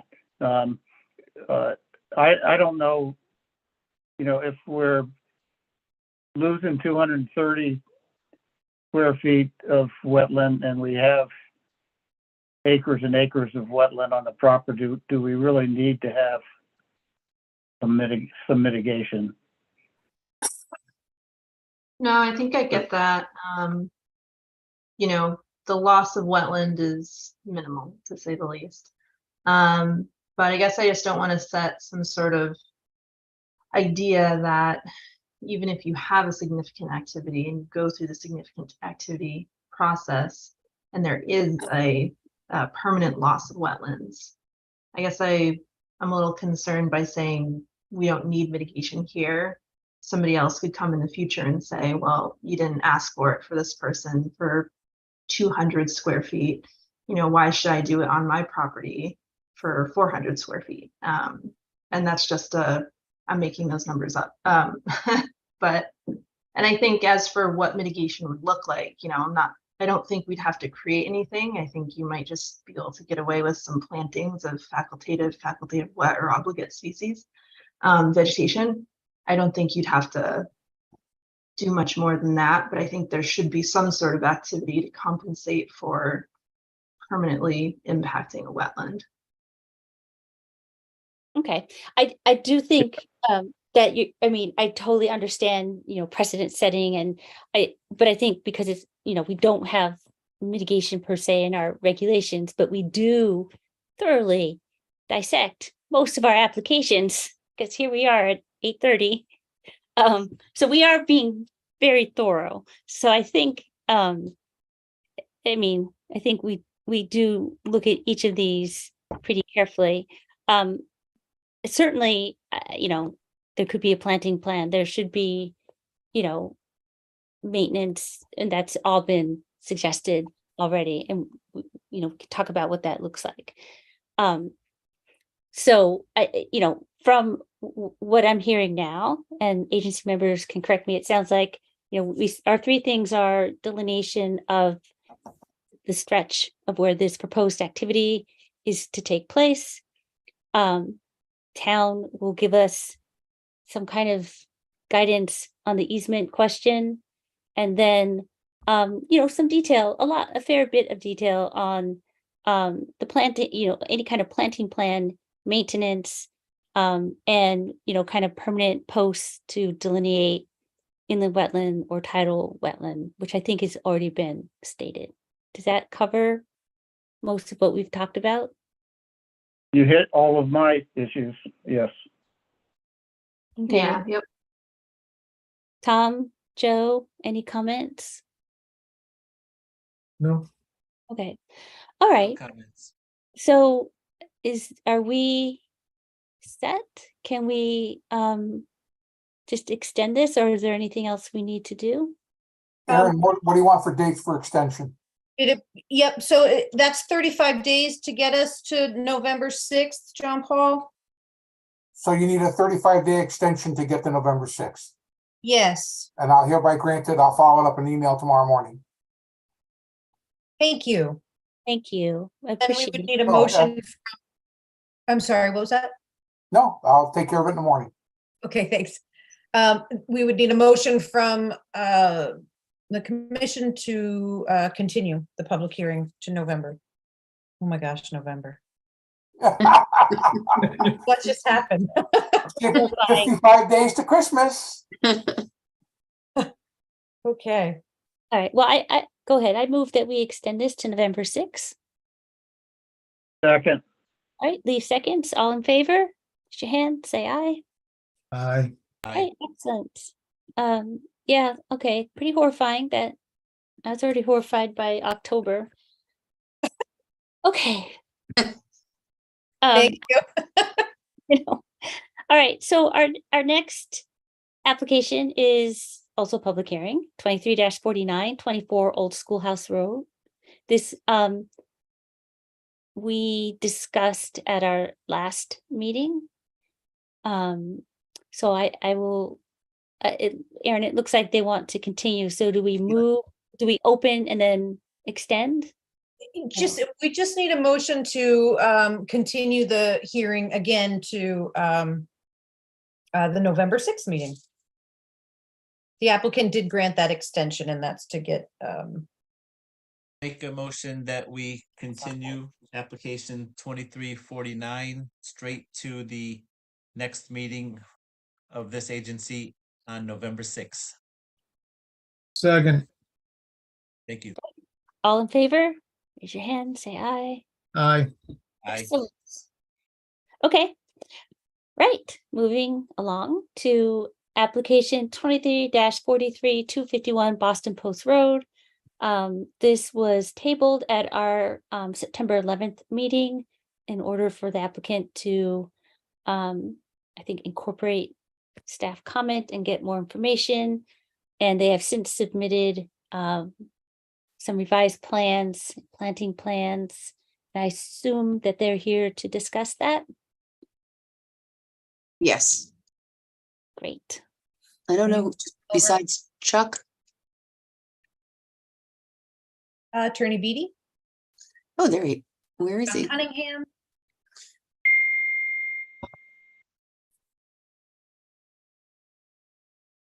And I believe Did that. you take, oh, okay. Good evening, Chuck Mandel, agent for the applicant. I was just informed by Bob Russo, he has to pick his wife up at the airport. He has to leave by 9 o'clock. So if he's there, I'd like him to speak first. And Aaron, as usual, if you could put the site plan up on the screen for us, please. And I'm going to let Bob speak first so he can pick up his wife.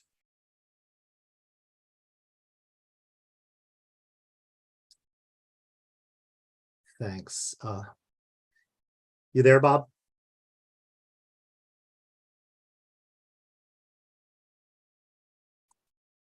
Well, until he logs on, I'll just start talking. So this is 251 Boston Post Road. It was the former Winter Club. Everyone had walked the site previously. We had staff comments from our original plan. We had the biggest change to this plan is we've reduced the parking from 150 spaces to 65 spaces. So we removed 85 parking spaces total. Along the eastern side, there was a paved pathway that went north to south along the building. We are going to be replacing that with grass pervious pavers. It's actually a mobile type of paving that is suitable for truck traffic and for fire equipment. We'll also be closing off the eastern entrance based on DOT comments, and along Stonewall Lane, that will also be closed off. One of the staff, we had proposed rain gardens originally when we had the 150 parking spots that were going to be paved, but the state health department did not like the idea of having the rain gardens so close to the septic systems. So we eliminated the rain gardens and we went with crushed stone for the impervious surfaces. There is the drainage report that shows where we will be capturing the water based on the stormwater quality standards. The septic system was approved. We'll be upgrading that substantially. If you can see along the south edge by the main entrance, the old septic system will be abandoned and we'll be moving it approximately, it was 30 feet from the wetlands boundary to the south, which is all on state land. And that will be about 48 feet from that wetland pocket. That was delineated early on by Michelle Ford, who you heard earlier on. Bob Russo did provide a functions and values based on this new plan. And I don't know if he's on yet or if he's able to talk. Oh, okay. So Bob, can you please address the new plan, please, in regards to effect to the wetlands? Thank you. Chuck showed you the plan, and I just want to take a quick step back and indicate this is a previously developed site. There's already a building there. There's already parking there. And as Chuck indicated, the wetlands were delineated by Michelle, and she previously did a functional assessment of the wetland for the existing conditions. My task here was what's going to happen based on the proposed development. So as you can see, there's not going to be any filling of wetlands going on here. There's really not going to be any activity in close proximity of the wetland here. And as Chuck had indicated, there have been some revisions made to the plan from staff comments that I think are very helpful revisions that include more pervious area and better stormwater management. And so I'm going to just keep my comments brief and say that I don't think the values, the functions and values are going to be negatively affected here. And in fact, the addition of pervious services actually represents a small improvement to the site in terms of allowing the stormwater, the rainwater, to get back into the ground. Again, I think it's pretty straightforward, and I'm just going to stop there, and I'd be happy to answer any questions from the commission. Thank you, Bob. Chuck Mandel here. In addition, that wetlands that runs parallel to the Boston Post Road, we're not proposing any activity that's actually not on our property. That belongs to the state. The only activity we are preparing that we will have in the right of way is we will be filling that hand dug well with gravel. So it won't be available to draw water due to the proximity of the septic system.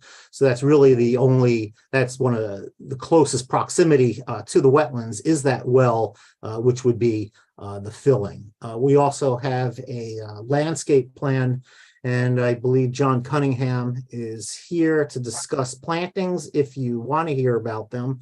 We will be closing off that driveway along Stonewall Lane, and there's about an 80-foot buffer from Stonewall Lane to the proposed parking. That was recommended. Some of the neighbors had suggested they didn't want the traffic from the restaurant in and out, but that is outside the 100-foot review. John, you want to give a brief rundown on some of the plantings that we're proposing? Sure, Chuck, thank you. Just to continue with Chuck said, the area that's running along Stonewall Lane, there are some damaged trees. There are some invasive trees in that area. We did make some notes in the plan to remove any damaged trees or any unwanted trees that we wanted to. It is going to remain a natural vegetated area from Stonewall Lane into the really about to the almost to the edge of the parking. The landscape plan, we don't have to put it up, Maria, but we have shown some evergreen trees around the perimeter of the parking. I don't think that's going to affect the wetland area. As Chuck said, the only area that's really off of the property, but as an inland wetlands, it's in front of the stone wall. I made a note just to eliminate some of the maintained lawn 24 to 30 inches away from the flagged wetland, okay? And then probably just add a wood chip, and I suggested adding both Joe Pye weed and tufted hairgrass to the perimeter of that wetland area, just to give it a little bit better look than just the phragmites that were there. We did, as Chuck said, at the last meeting, we did meet with the state. They want us to eliminate any of the woody ornamentals and trees on the state property. So they were not allowing us to add any woody ornamentals by the wetland area, but I think the stuff that we've added on the plan is fine. Rest of the plant material on the planting plan is native, and I don't think it really has any bearing on the wetland application tonight. But I have a if there's quick any questions, I can gladly answer them. Okay. on the planting. It says you have honey locust and white spruce, which aren't native. Yeah. Yep. But I don't believe are they native? White spruce is native, and so is Gleditsia. Okay, it didn't come up as native to Connecticut, the native range. You might be. They're native plants, believe me. Okay. Okay, well, I believe you because I was surprised that they wouldn't have been. Yeah. The honey locusts are in the island in between both parking lots. White spruce or red cedar, Virginiana, we're probably going to use as a perimeter to shield some of the housing that's on Stonewall Lane from the parking lots there. Never knew one. Thank you, John. Okay, thank you. If there are any other questions, Joe? Yep. At the last meeting where this was being discussed, I brought up the possibility of pervious parking spaces. Would the applicant be open to making the spaces south of the new septic system be pervious? South of the system? Yeah, just that stretch that's parallel to Route 1, I believe. It's my understanding that that was one of the reasons for the removal of some of the new impervious surface was because the stormwater, any stormwater management system could not be in certain proximity down gradient or to the septic system. That's correct. That's correct, Aaron. The state does not want to see the Okay, impervious I so understand. close. Yeah. Okay, So so we have gravel to the north and the rest can't be pervious because of the septic. Correct, but we are removing that entire stretch that was paved, Joe, along that eastern walkway there. Those will all be those grass pavers. So we're eliminating everything that's adjacent to the Neck River. That'll all be mowable grass pavers. Sounds good. Thank you.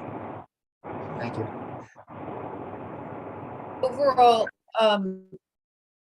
Chuck, I think you can confirm the number. It was over 7,000, 7,800, 7,600. Yeah, I had 75, just a little under 7,500 square feet of impervious surface where we are removing from what's there now.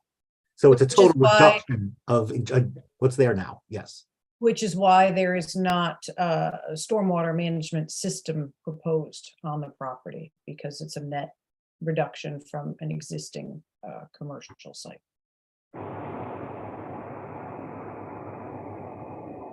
Does the agency have any questions about that? I think the only other question was whether or not there was any removal of invasives along the Neck River, and I think that was addressed at our last meeting and in Bob Russo's report, as far as not necessarily recommending disturbance on that. Right. In our discussion with the wetlands during that walk, it's so steep in there. I think we do more damage by even touching that. So we're just going to leave it as is. Right, and I totally agree. Yeah. I will just say, and it's totally fine, but white spruce and honey locust are naturalized, but they're not native. They're non-native, but they've been naturalized in Connecticut, which is, it is what it is. But just to note that it isn't really a native species. Okay. It is functionally. Well, Anyway, that's just a little science thing. So okay. sorry, but I was looking at those thinking that they're not, but they're functionally, I guess, here, so that's fine. All right, are there any other staff agency questions or comments? Because we have and I can share my screen. We have a resolution if you are comfortable, if people are comfortable. See this? Or no? Is that showing? Yes, we could see it. Okay. This is not the right one. Nope, sorry. That's all right. Let's see one. You want us to pull it up? This one? There you go. You got Okay. it. So I haven't heard from anybody if, it seems like the applicant has very nicely addressed staff comments. We've seen these revisions and improvements and decrease in impervious surface and movement away from wetland areas. So we have a draft resolution you can see here. So if anybody would like to make a motion, we can have a motion, and that would then allow us to comment if we wish before we vote. I move we approve application 23-43-251 Boston Post Road with the conditions listed in in the staff memo. Okay, is there a second? Second. All right, excellent. Lots of seconds. Are there any anything else anybody wants to add or discuss before we vote? Nope. Excellent. Good. All in favor of the resolution as stated and written? All right. Aye. Aye. Thank you very much. No, thank you. Thank you very much. Mhm. Thanks, Chuck. Thanks, Yeah, Chuck. I'll be back. Thank you. Great. In for the long haul. Oh, yeah, thank you. Okay. All right. So our next application is 23-51 23 Bradley Road. For construction of a single family house and associated site improvements. I will say that I know the applicants. we have socialized with similar friends, but I feel that I can be impartial for this particular application. Just gonna put that out there, though. You. I trust you. Okay, so do we have, oh, is it Chuck still? Chuck's got, No, Chuck's on something else. Okay. Do we have someone presenting? Oh, Thomas Yeah. Toll? Tom Tola, and we have Mike Harkin. Oh, right. Right. Says they're going, are they? Oh, there they go. They are. Maybe. Good evening, everybody. It just takes a little bit when when I get chosen as a panelist to log on. We all set? Tom Yeah. Tola. He's not, oh, there he goes. He wasn't coming for some reason. Right, you can just do your regular introduction. All right, sounds good. Good evening, everybody. For the record, my name is Michael Harkin. I'm a professional engineer and principal of Harkin Engineering, located at 78 Wolf Hollow Lane in the town of Killingworth, Connecticut. Again, here tonight on behalf of my clients, Leanne and Lee Hurdle, as well as Tom Tola, for the project at 23 Bradley Road, also known as map 38, lot 8.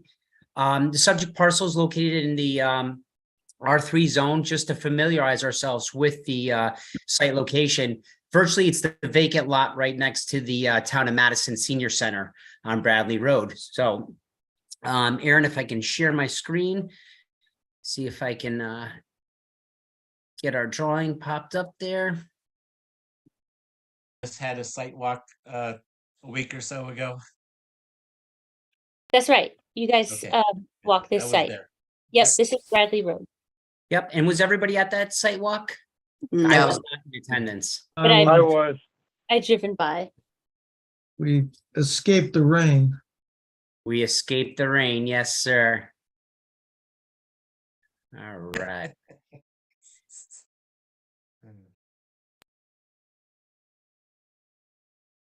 All right. Is everybody able to see that? Did I come up on the screen? No, Nope. All right. Give me 1 second. It'll pop up. There's normal delay over here. I have it if you need it. Should be up. Okay. There we go. Let me know when you can see it. You Comment. guys see it now? there you go. Yes. Okay. So again, it's 23 Bradley Road, where my cursor is. That's the actual senior center right there. Okay. Again, currently it's a vacant lot. There was a house on it around 2012, I believe. Now, what we're proposing is a 4-bedroom house where my cursor is, centrally located on the site, pretty much in the center. Attached garage to the house with a small area to walk into the house like a breezeway. A proposed driveway using the existing pad that was there for the old driveway. And then the septic system will be in the rear of the property. So again, we're adding a house, a garage, septic system, new driveway area. And again, we are also putting in an underground detention system, which you can see in the front of the parcel. And that's to handle the pre versus post development runoff per the town requirements in that area. I'm going to just zoom in here if I may.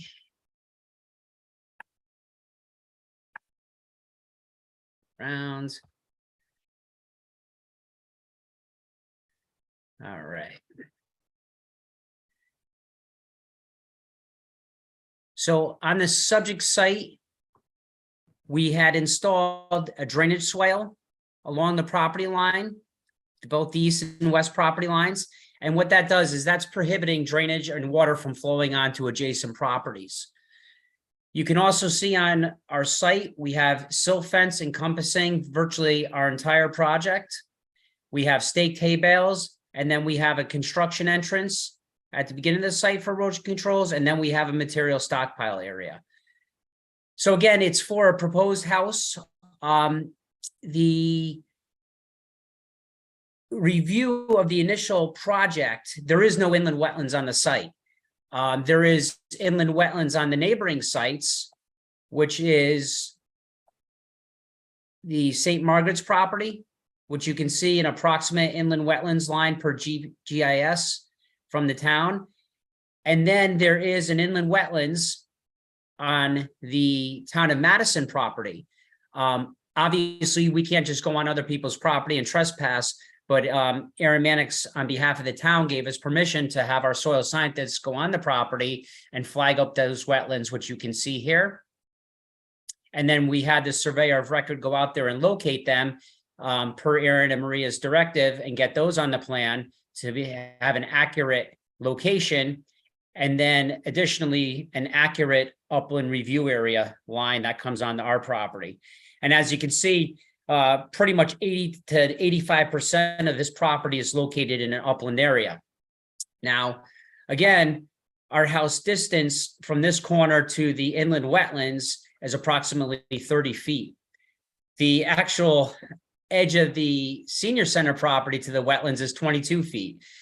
Originally, this wetlands pocket started out as the detention basin for the senior center. Over time, with the wetlands growth and the wetlands plantings, it's become a viable wetlands. So I can't speak, for Maria or for Aaron, but I believe that's why we're in front of you tonight, because of the neighboring wetlands on the adjacent property is a viable wetlands.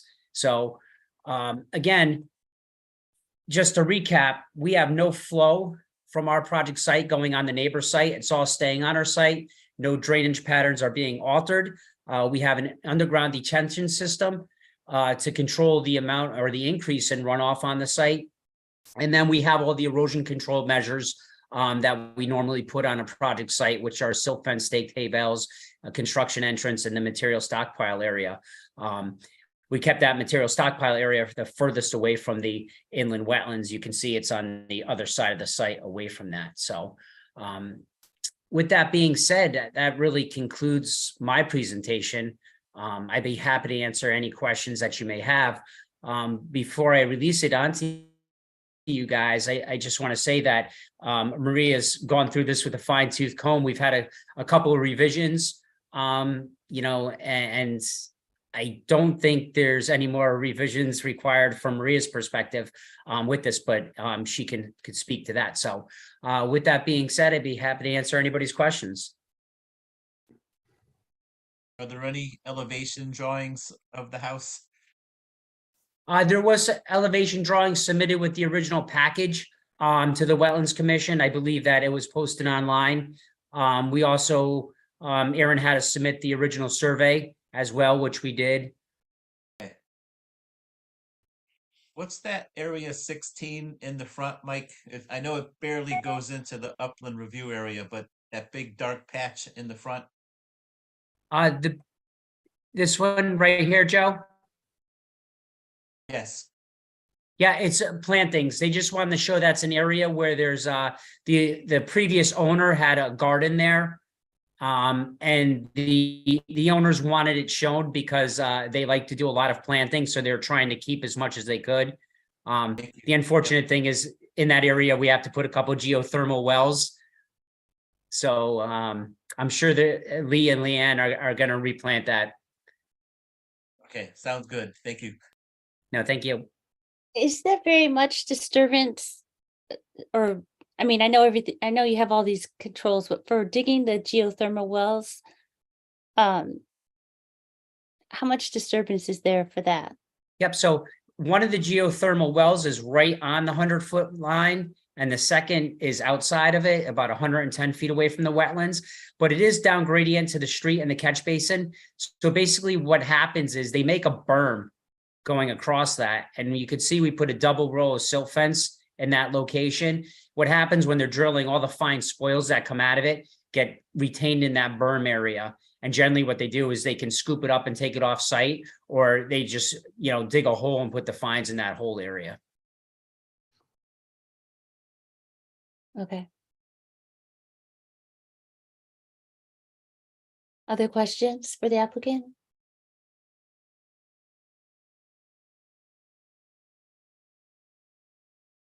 No. Nobody? Nope. Okay. I have, Do we have a staff memo on this one? Yeah, we have a staff, did someone want to say something? I just had one question with a retaining wall on the east side there. Was that, I understood that that was not the full, it was not going to be the full length. Was that? No, I think they're leaving it now and maybe. I think they're leaving it now. Tom? Right. The idea is that that retaining wall is simply to allow the owners to bring firewood up to their fireplace. So because the grade slopes off there. So what's going to happen is the idea is to create the minimal amount of wall possible because they don't want this large landscaping wall sticking out on the right side of their property. So the idea is to keep that to map it as the maximum, just like that.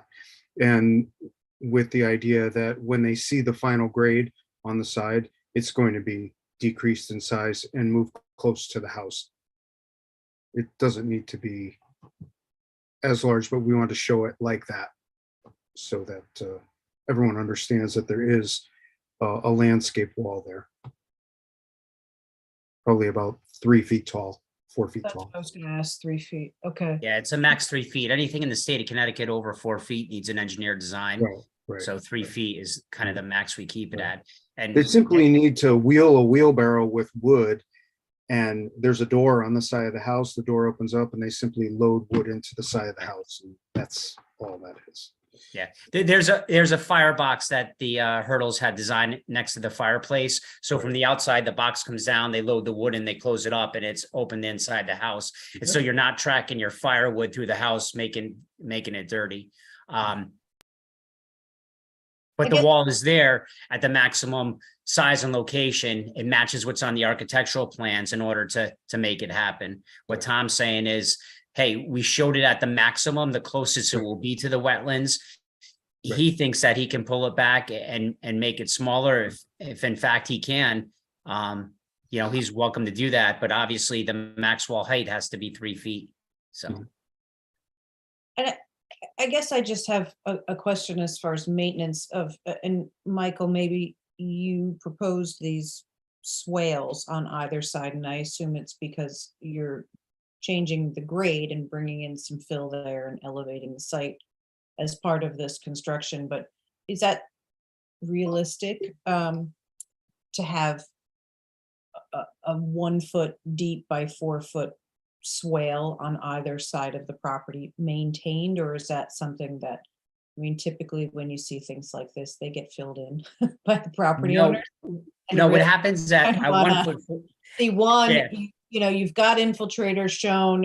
Are these swales necessary? Is it really, is it going to be that formal, or is this really kind of nuanced in the grading, to get the drainage to drain towards the backyard? Yeah, I mean, that's exactly what it is. It's a 2 foot bottom area, 1 feet deep. So it's almost like a small depression in the lawn that's mowed. You can get a mower in there. That's why you leave it like that.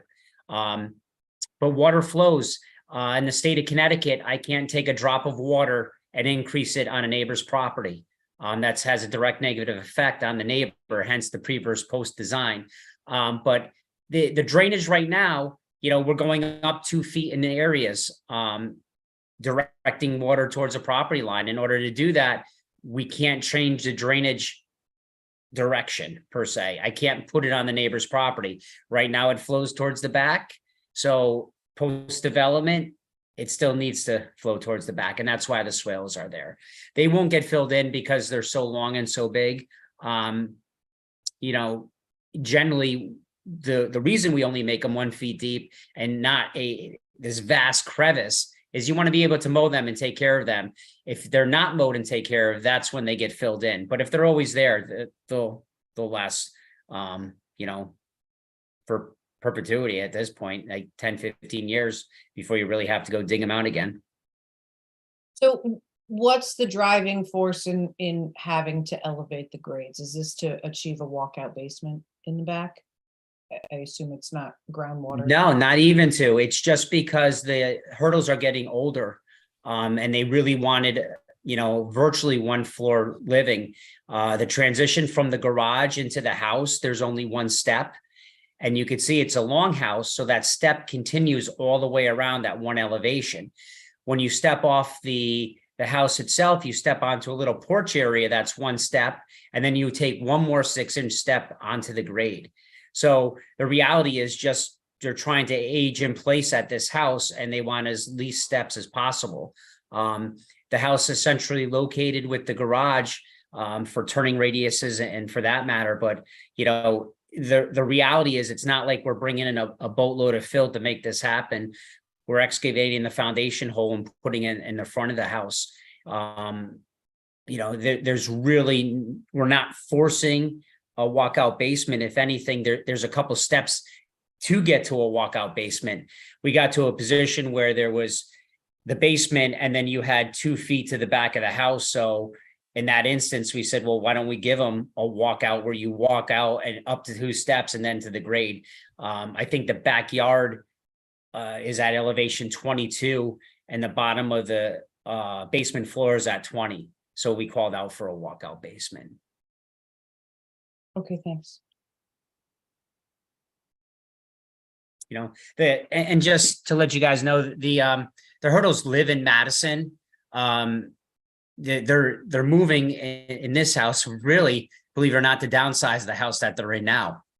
And they want to be centrally located to town. So they wanted to remain Madison residents, and they've had this lot for a few years now, and they decided last year to start really designing a house for them that works as they're getting up in age. So that's why we're here tonight.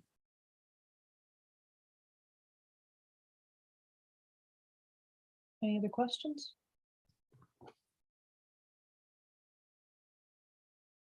So, Aaron,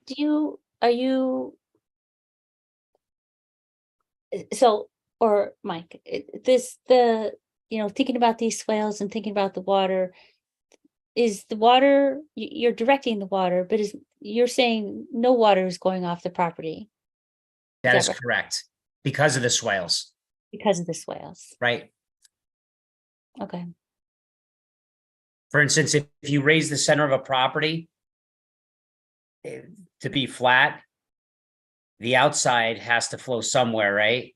And it's flowing right at neighbors' properties. I can't legally do that. I can't put that water's not going there now. The only way to get the water to where it was originally going is to put those swales in.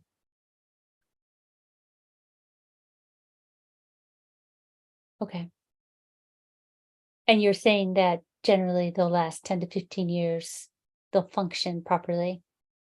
They're just simple grass swales. You see them all over the place. Yeah, a lot of people don't see them because they're just blended right into the lawn area. Mm-hmm. Okay. They're not these big crevices that you see out there. They're actually depressions that flow the water. Okay. Any other questions for the applicants? It's very quiet. Nope. Okay. Well, let's see if I can do this properly. We do have assume you can see this. This is the one I had before, but now it's appropriate. So we do have a staff resolution with some standard language. And also, that makes sense for this application.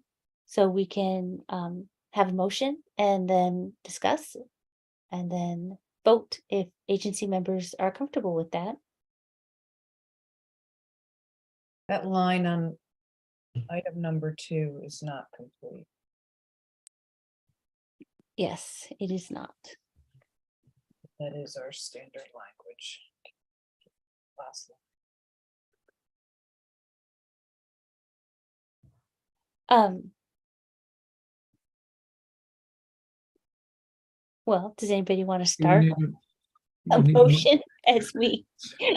I would like make a motion for the approval of number 2351, 23 Bradley Road, map 38, lot 8, for approval.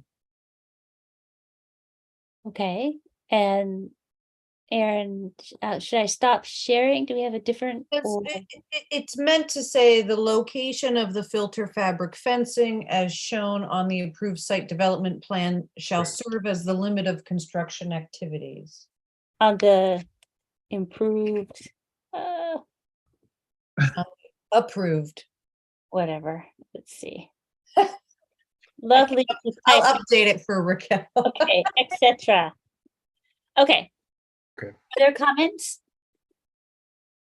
Or questions? Oh, wait, did we get a second? I will A second. second.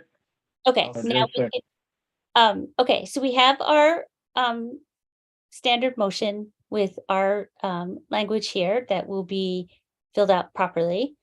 Are there any is there any discussion on this? Or anything else anybody wants to add or to think about adding? No. All right, I was on the site walk. It looks like a good plan. okay, Think so. okay. Okay, well, all in favor of the motion as written and edited? Raise your hand, say aye. Aye. Aye. Excellent. Okay, thank you, Thank Mike. you.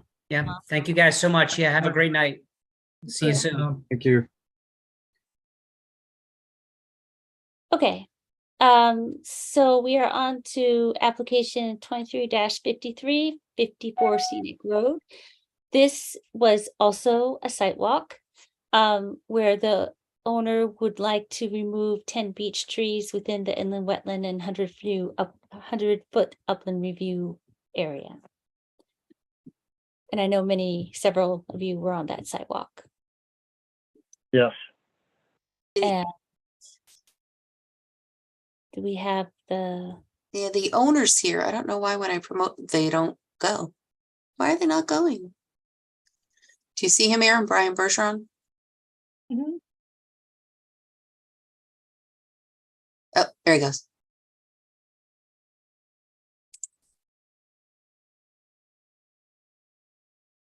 And he has. School consultant here.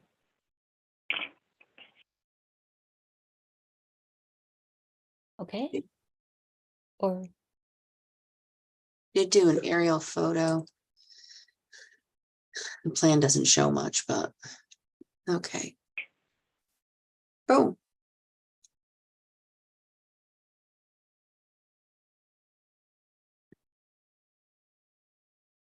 There he is. great, Hi, Brian. Hi, how are you? Good. How are you? Pretty good. Would you like to walk us through your Yeah, tree so removal project? basically, as you can see from the drawings, I don't have the drawings in front of me, but we have 4 beech trees that hover within 10 feet of the wetlands. One being in the wetlands. They're all dying beech trees. A lot of I was on vacation and out of town when you guys met with the arborist and the Craig from Quality Tree Solutions, who will be removing them upon approval. But you know, he stated that all of these will be dying within the next 2 to 3 years. So he recommended, because we have 3 that are pretty much completely dead and limbs falling. So we're looking to remove all of them. Basically just cut them down. The one that's in the wetlands is a small tree, but it's, the leaves are starting to not come back every year.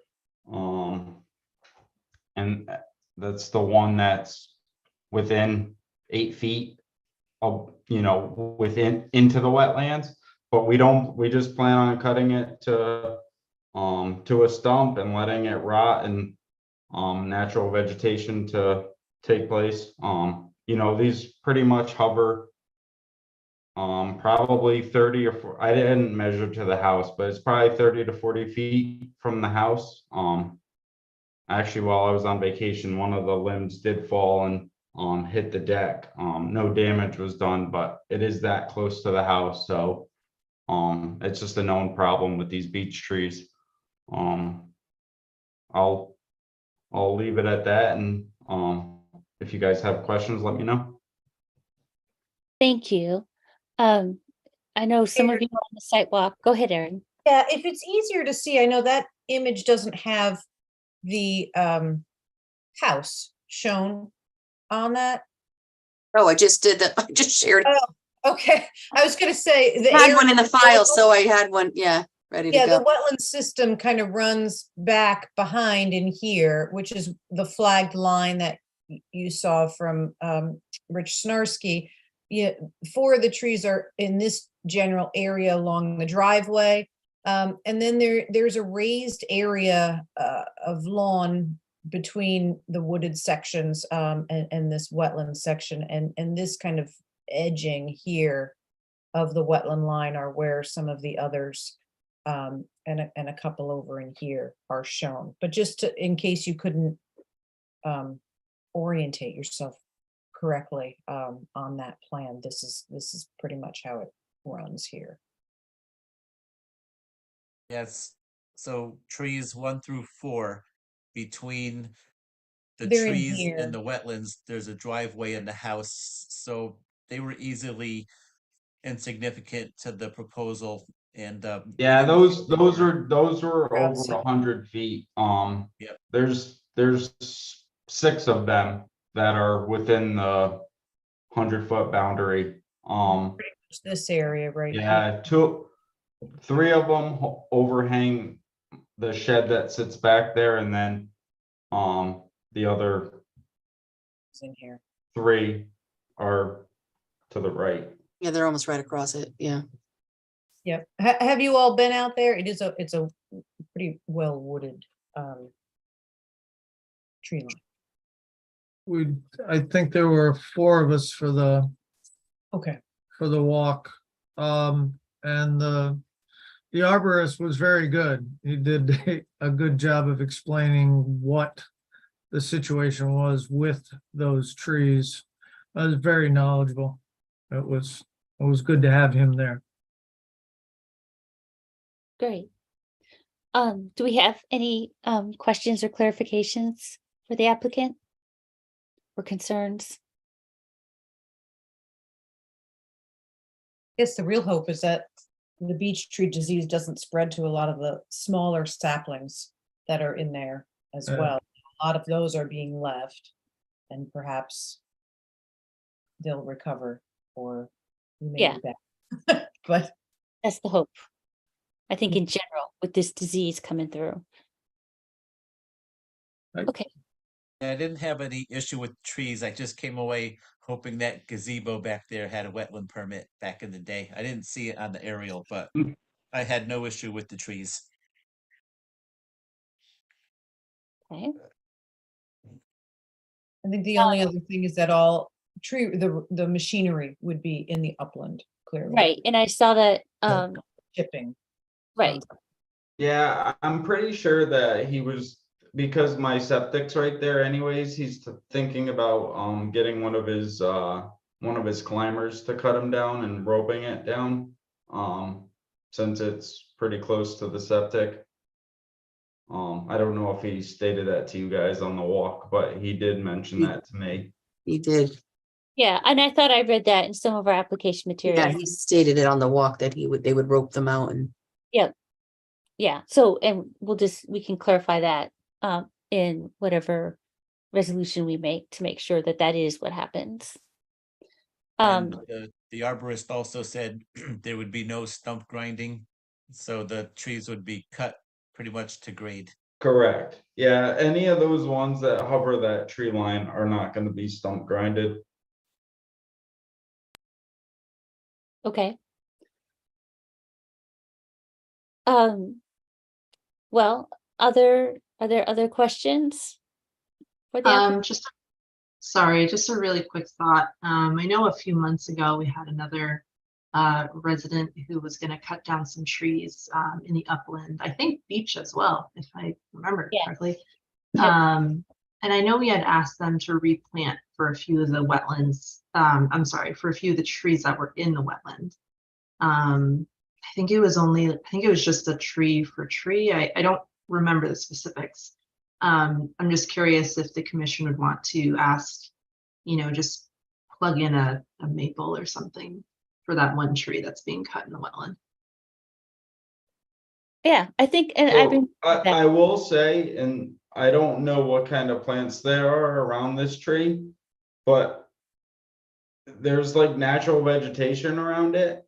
I mean, my wife is in love with trees. I'm sure she wouldn't oppose to that, but for me, I don't want to do any disturbance to the wetlands. It's kind of, for me, it's kind of let it take its course, and because I would have to dig a hole, you're probably looking at 4 or 5 feet with a maple, but whatever the Wetlands Commission wants to do, I'm just, my thing was kind of let the wetlands do, kind of take its course of nature.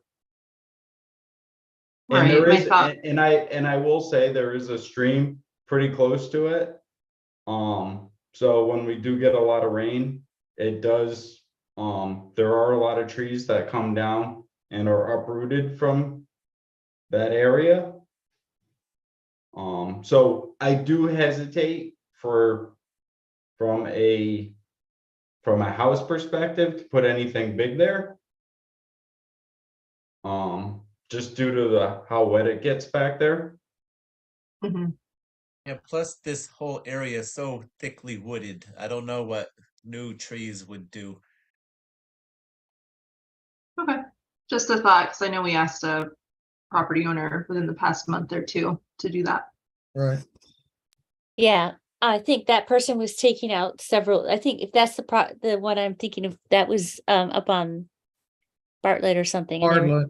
yeah, Bartlett. they're taking out like most of the trees were in the wetland. And they were huge diameter trees. I don't know. Are these, is this a They're big? smaller. Okay. Yeah, these were like 8-inch or smaller. Yeah. Okay.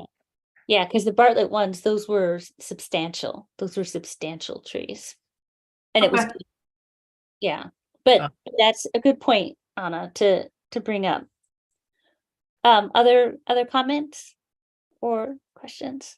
I think once the trees are cut down, like you said, there is natural vegetation around it, and if you're gonna leave the stumps, the natural vegetation will grow in, especially without the trees being there, more sunlight hitting. I'm sure it will probably flourish pretty well. So I wouldn't think you'd want to disturb it anymore by digging a hole and planting something.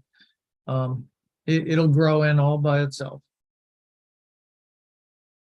Right, and of course, that's dependent on different wetlands, and I didn't see that.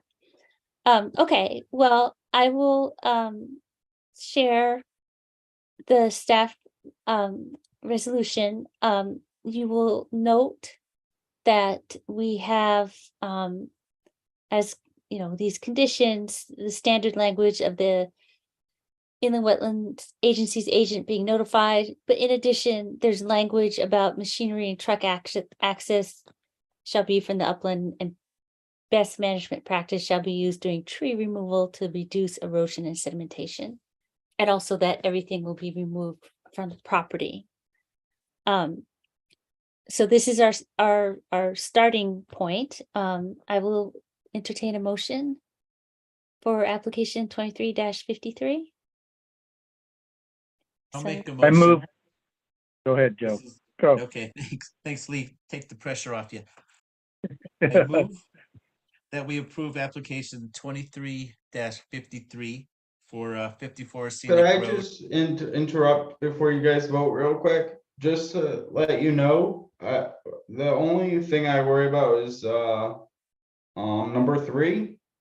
They will be cut and the brush will be removed, but the wood will be staying it will be moved to the other side of the wetlands, on the other side of the grass, not in the wetlands.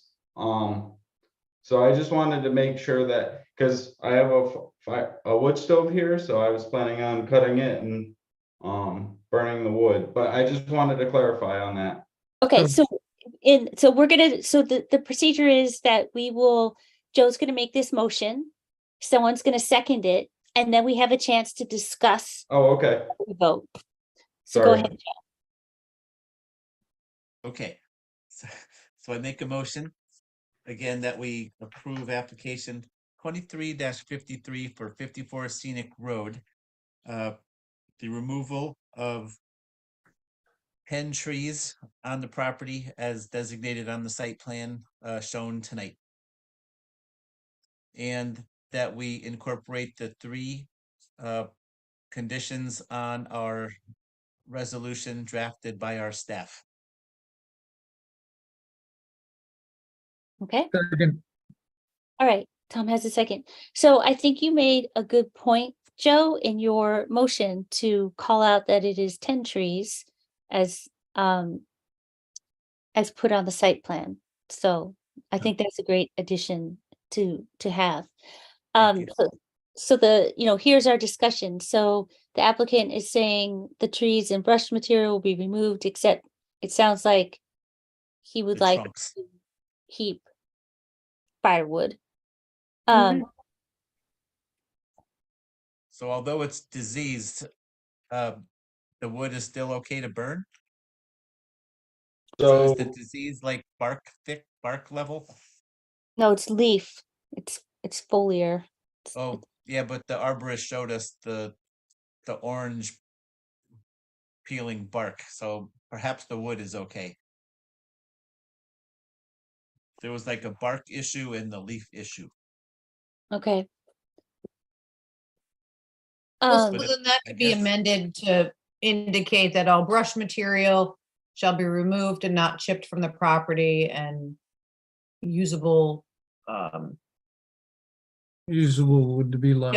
usable wood can be cut and So stockpiled. I for would burn. like to amend my motion to approve 23-53 to amend condition number 3 that all small branches and leaves be removed from the property and only portions that the applicant feels can be cut and used for firewood remain, and to be put to the side of the yard away from the wetlands. Okay. Are there other comments, amendments to the motion? I think someone has to second that motion. Second. Amendment. That's Lee. So that's Tom. Tom seconded That it. was Tom. Tom sounds like Lee.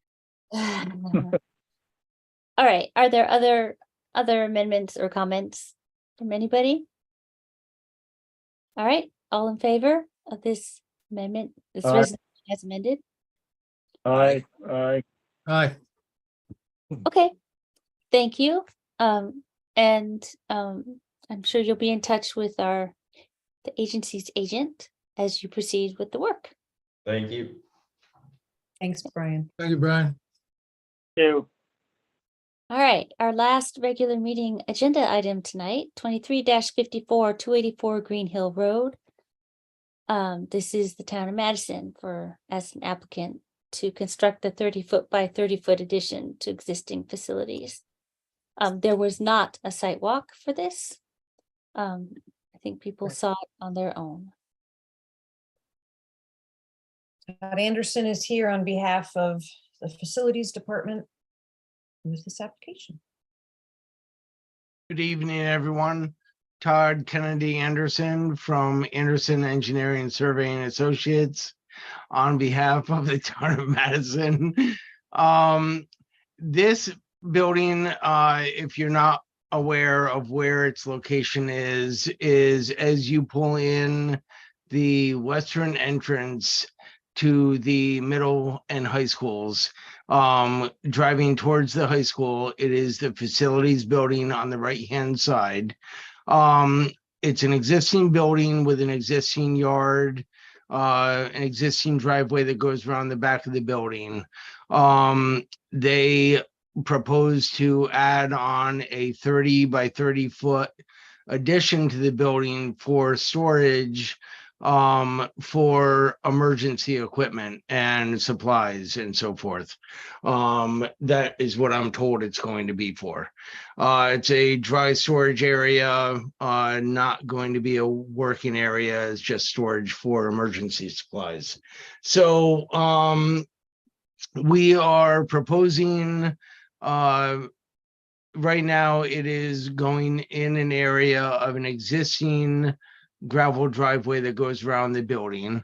So we propose to expand that driveway, gravel driveway area further towards the wetlands in the existing mowed lawn area. We are not going any further than the existing tree line on the property. We are proposing a silt fence along the existing tree line, which is at the top of the moderate slope that leads down to the wetland area.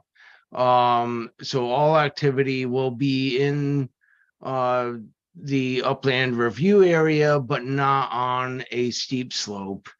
We are also proposing a in-ground detention system to handle the increase in the stormwater runoff. It's 7 feet of a storm tech galley system, which is about 30 inches deep with gravel around it. The roof leaders will lead into that. I show a small stockpile area towards the wetlands from the proposed addition. There's really no other area to have that stockpile. This will basically be, as they dig out for the footings, it will be piled in that area, and then the foundation will be backfilled. Any excess material will be used for the small amount of grading that is required for that gravel driveway expansion. So it'll pretty much be a net zero. You shouldn't see any material coming off of site or onto site other than the gravel and concrete required for the addition, foundation and the subfloor for the proposed addition. We have the existing septic system in the backyard, which partially falls within the 100-foot review. Being that this is a addition for storage only, we do not need to make an increase to the septic system. We are yet to come to terms with the health department as for a reserve septic area, as if they require it, but they will not have to put that in at this moment. That will be a plan for a future septic rehab if the septic system were to fail. So no work on the septic system is proposed at this time. So what you see before you is the limits of the construction to make this storage room addition to the building. Very minimal impact in a level area in an established upland review area that is all lawn. No trees are coming down, no major grading, no filling of any steep slopes or anything like that. So I'm open for any questions. I think that's it in a nutshell. Right, thank you. Do any agency members have questions?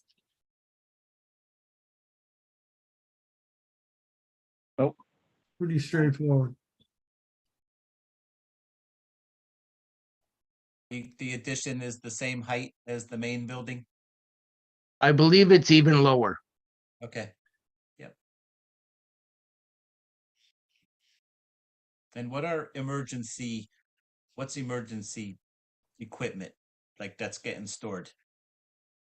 From my understanding, it has to do with Vehicles? emergency preparedness for flooding events, for major catastrophes, I'm not exactly sure what it entails.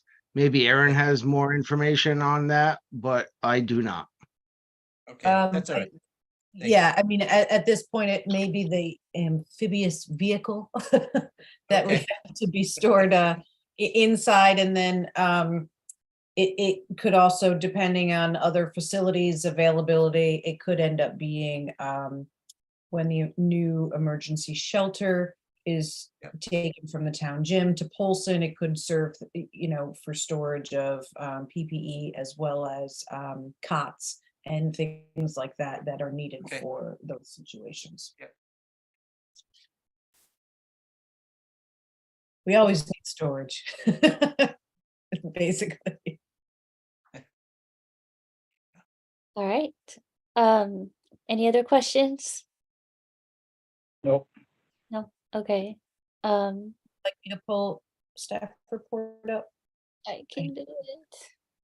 I'm getting Today, although- getting my Zoom skills back. Yeah. Okay, so staff has very nicely, once again, drafted a resolution with some standard language about being on site and making sure the areas are stabilized and calling out that this should, these measures should comply with the approved plan, the approved site plan, and guidelines, the Connecticut guidelines for soil erosion and sediment control, in addition to the rest of our standard language. Does anybody want to make a motion incorporating this as our starting point? I move we approve application 23-54 284 Green Hill Road and incorporate the 3 conditions outlined in the staff memo presented on the screen as I speak. Okay, I'll second. Just getting in there. So are there any, is there anything else anybody felt concerned about or felt that we need to amend, discuss anything else about this application before we finalize our decision? Okay. Nope. All right, Comments? excellent. All in favor of approving application 23-54? Raise your hand. Aye. Excellent. Okay. Well, have fun with your shed. Thank you so much. Have a great night, everyone. Thanks, John. Okay. Sorry. Been a long night. Sad. Okay, we can get through. Yes, so we have 3 receipts. So 454 Horse Pond Road, the applicant has submitted a regulated activity for construction of 4 detached single-family dwellings, individual private well, subsurface sewage disposal systems, and a common driveway that includes an inland wetland and watercourse crossing. And this application is going to be made to the Planning and Zoning Commission under a floating zone that is known as an open space conservation district, where essentially a zone layer is dropped on a property, and the applicant can then, after establishing the zoning regulations for that section, apply either for a subdivision to create individual lots, similar to Stony Lane that you just looked at last month, or a site plan approval, which would be one common property with multiple residences in a condominium type setting.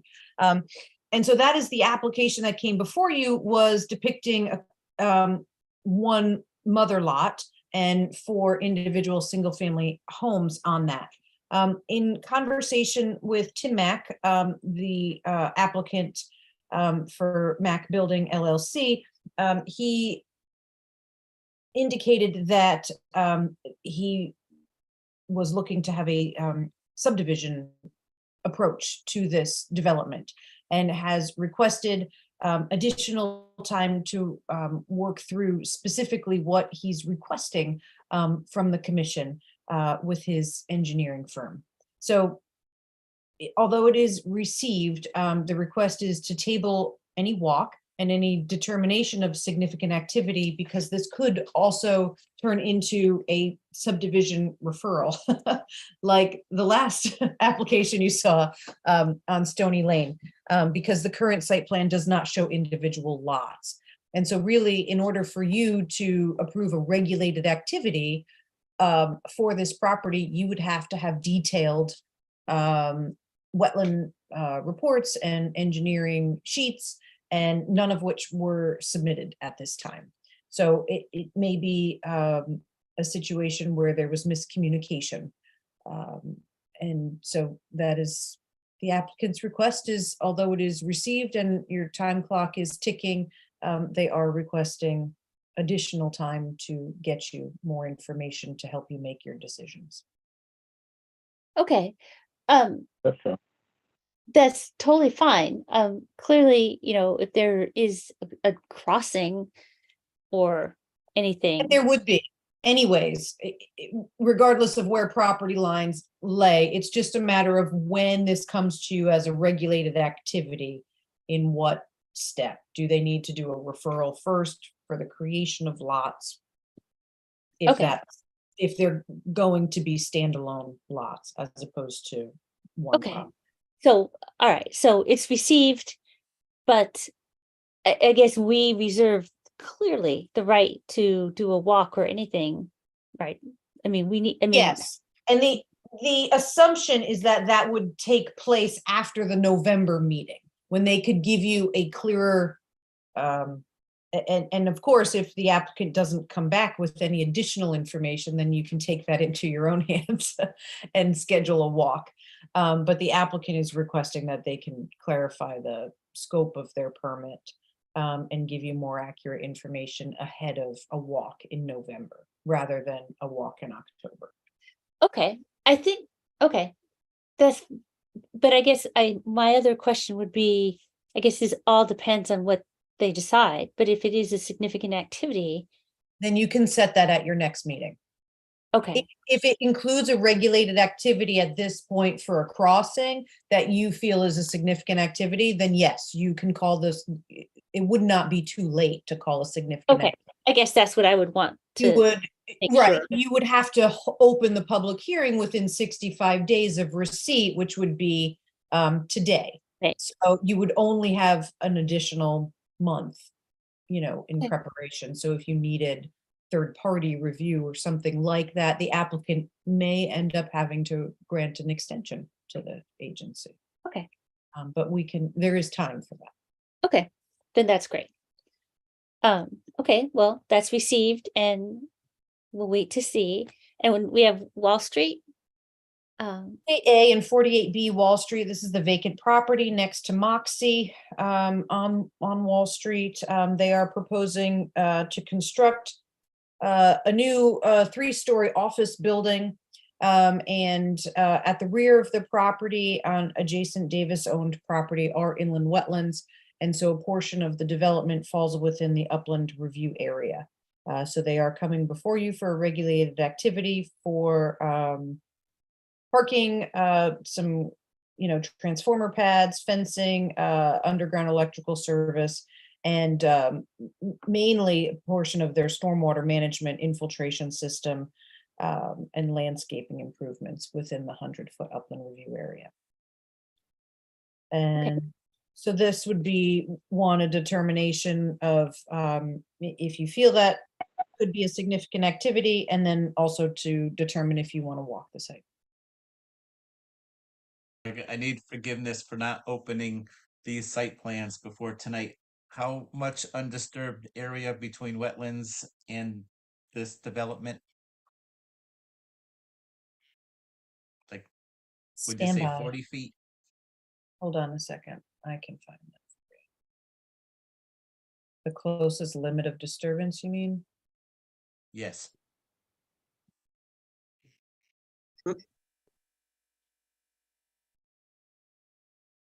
And I'm guessing the parking's in the back.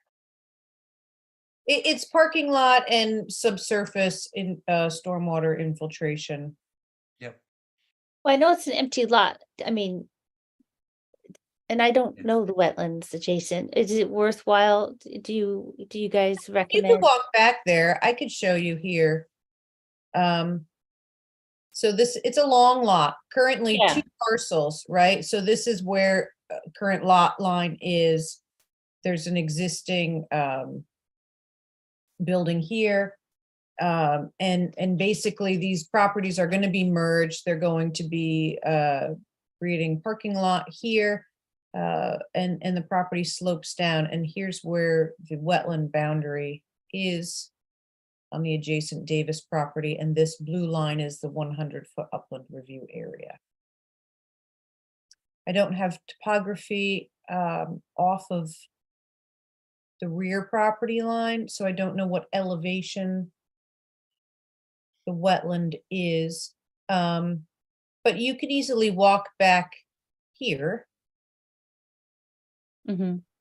just to familiarize yourself with how it looks. It's probably pretty vegetated, which I can pull up on the aerial if we need to.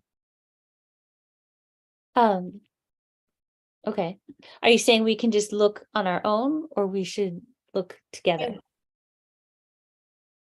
That's a very good question. Let me just pull it up real quick. Saying we can just drive there. Yeah, but it's in the back, I think. And we'd have to, it would just be if we were allowed Yeah. to go. Walk Yeah, it on. sounds like it's in that building. It's Yeah, a lot, it- I'm thinking. Right. And I would, yeah, It's behind Moxie? It's next to Moxie. There are Next wetlands door. back in Next. here. Here, I'll show. Oh, jeepers, how did I do that? Really zoomed out. Sorry.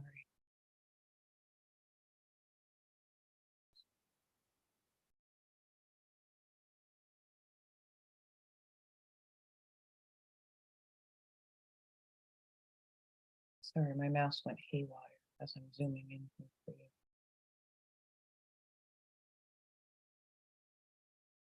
This is it.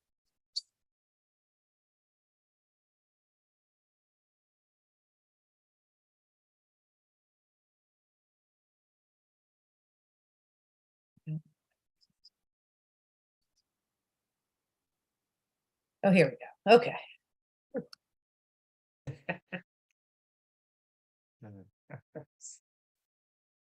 Here we go. So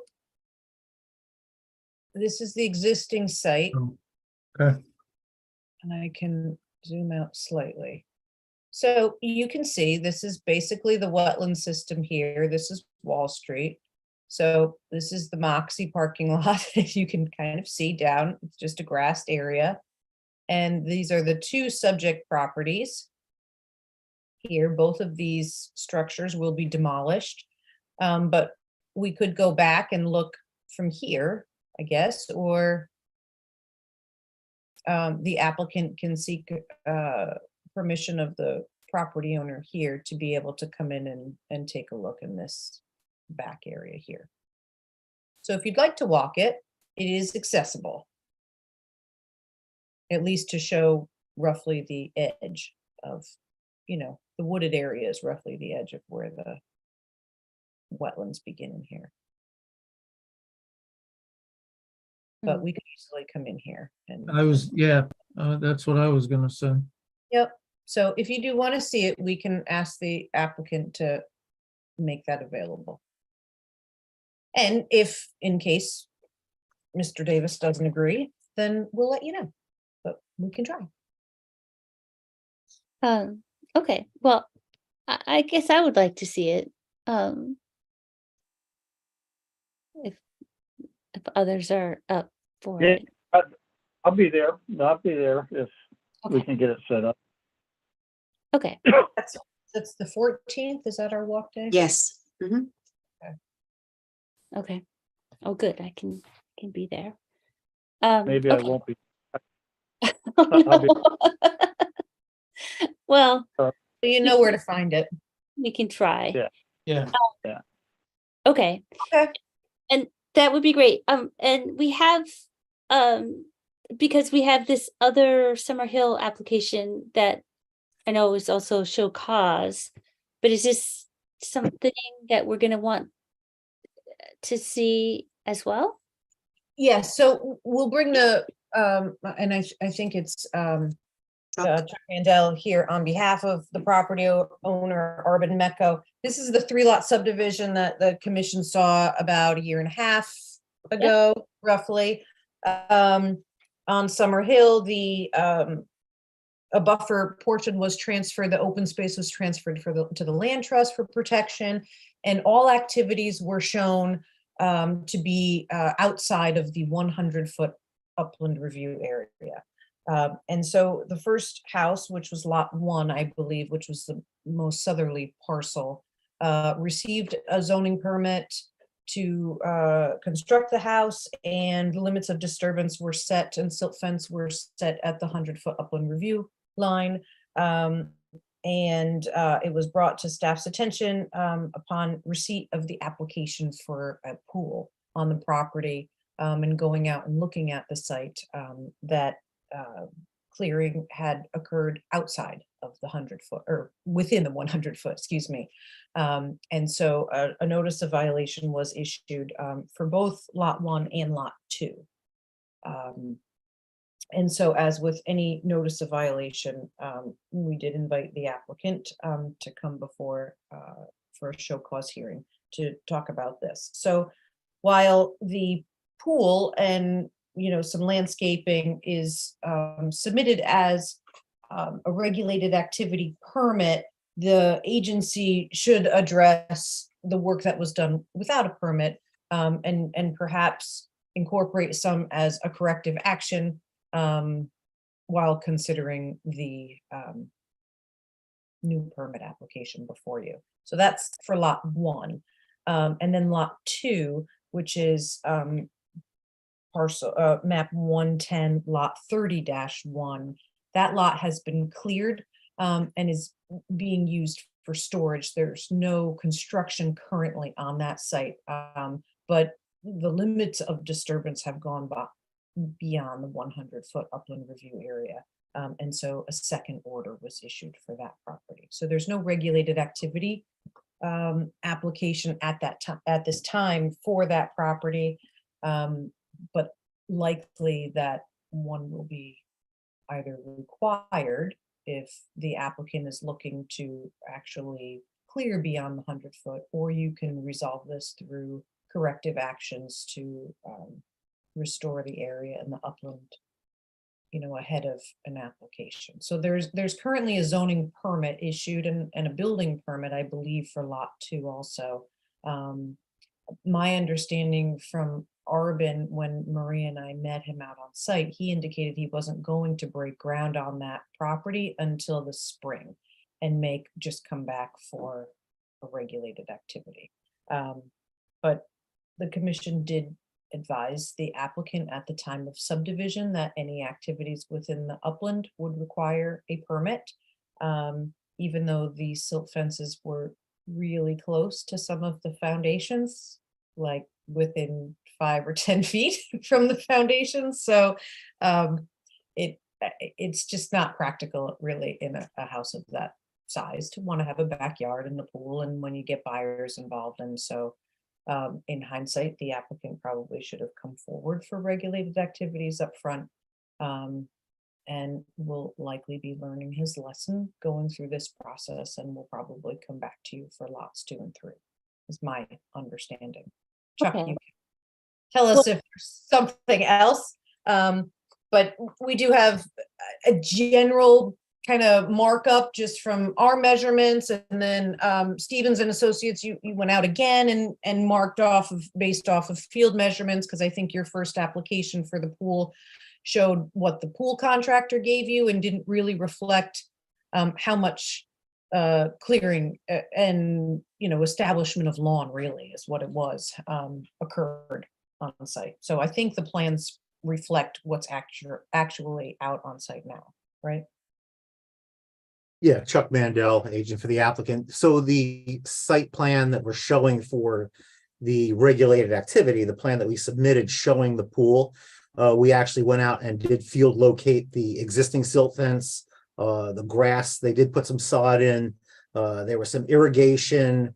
yeah, once again, we go out, we stake these things out, and they seem to grow sometimes. We're not policemen. We don't patrol the areas once we stake them out.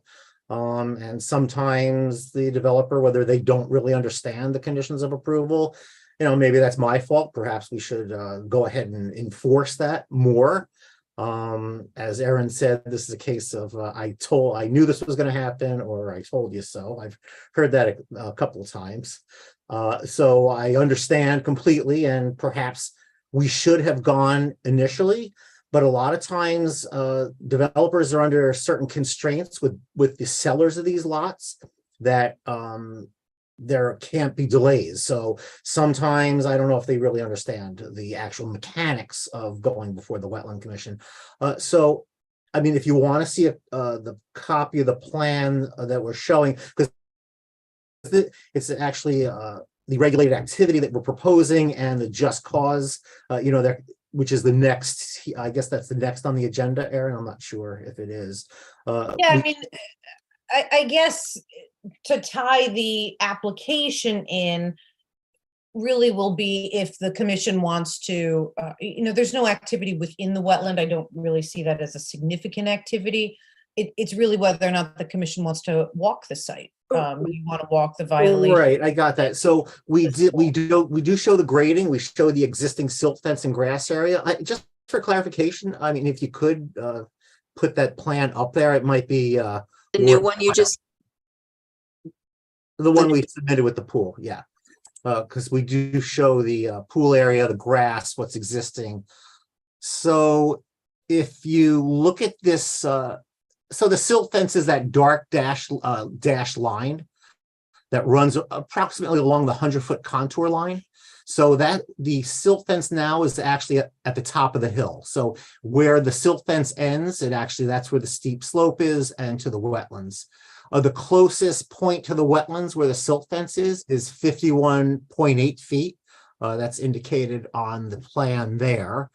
Right now, the green area to the south is all sod. There's no evidence of erosion or runoff coming from there. And then to the north, that sod. Where we're showing the proposed pool, when Arbin got the cease and desist order, that's actually exposed soil right there. So we did not, he was going to continue the sod, but he did not put the sod down since he gave the order to stop. I was out there today just to look after the rains to see what was going on there. So he did, in fact, put a second row of silt fence up there, pretty much along where the proposed pool area is. So there's a double row of silt fence. I did not have time to get that on the plan for today. Yeah, I think the commission should go out there and walk it. It would be worthwhile to see that. Like I said, the silt fence is intact. There's no runoff. We're about 51.8 feet. The proposed plan is to put the pool in. They're going to have a fence that runs along there, and that will be a lawn area where the silt fence is shown along the eastern edge, along the top of the slope.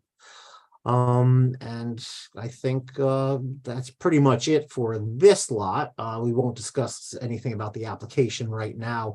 In regards to the other lot to the north, lot 2, we went out, I didn't have time to get this on a map. So we did locate the silt fence, and that's about 90 feet from the wetlands. So he pretty much followed what we had staked out originally. There wasn't any well, I guess there is 10 feet beyond the silt fence. We did the locations and we had mapped that out. So I can have that map available if the commission wants to walk it. Originally, I was hoping for a section 13, but I guess that's off the table. Off the table right now. I just had to ask for my client. So, I mean, if you want to assign off tonight, I'd be happy, but otherwise I'm prepared for a walk on the, what was that? Thanks 12th for waking me up on that. 14th. Yeah. The 14th. 14th. Yeah. Yeah, I think we're gonna want to. I chuckled at that request. Yeah, that was good. That was a Hey, good one. I had to ask. That's Yeah. Um, No, Yeah, we'll need to walk this. Okay, that's absolutely fair. My one question is, can the applicant go ahead and finish sodding that one area that's just exposed dirt as opposed to throwing seed and grass down now? I mean, worst case, he has to rip it all up, but I think that to stabilize it, it would be a good idea. It was just a couple hundred square feet of sod that he was ready to put on there. In the regulated activity area. Well, it's already there. There's this exposed dirt. So one of the recommendations from staff was to put seed and grass and hay down, or seed and hay. But the sod would be is right there. It's instant lawn, so it would mitigate any runoff. There's nothing going on now anyway, so it's not critical. It's I think flat. the seed and the hay though was for the other lot. I think that was for lot two. For lot Oh, two, okay. the one that's not Yeah, developed. developers lot two. So I guess to go through, so it seems that as far as receipts, you're gonna schedule, you wanna walk the pool, Yes. correct? Yeah, I Okay. mean, I think we need, well, and other people can chime in. I think we need to see what's happened here. Because when this subdivision was approved, it was, if anything happened, it would come back. And it hasn't come back and things have happened. So I guess we need to, that's with any subdivision, right? The assumption is that if, someone is, we approve it, but if there's something that's going to be on regulated activity, then it needs to come back. So it's not approved to have things happen there. It's just approved to be subdivided. Is that right? Everybody But got that house got a zoning permit, right, Aaron? Correct, yes, which showed the limits of disturbance outside of the 100-foot. right. So it's a violation and it's in the regular activity. So I think we should see. I think all activities should stop, even the sod, just put hay bales around the area. I don't want them to have an impression we're gonna approve the sod.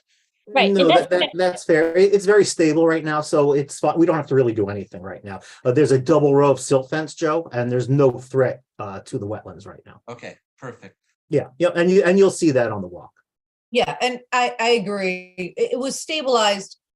There were just some areas of the silt fence that were low, but none of the silt fence had been compromised where there was sedimentation on the down slope side of that silt fence. So there weren't any immediate or direct impacts to the Neck River or the Hammonasset River, excuse me.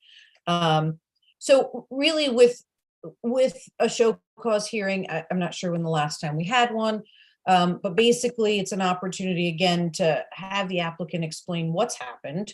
And then for the agency to determine if you're going to uphold the order. So there were 2 corrective actions required for, or 2 actions, I should say, for lot 1, developer lot 1, which included ceasing any further landscape or construction related activities within the 100-foot upland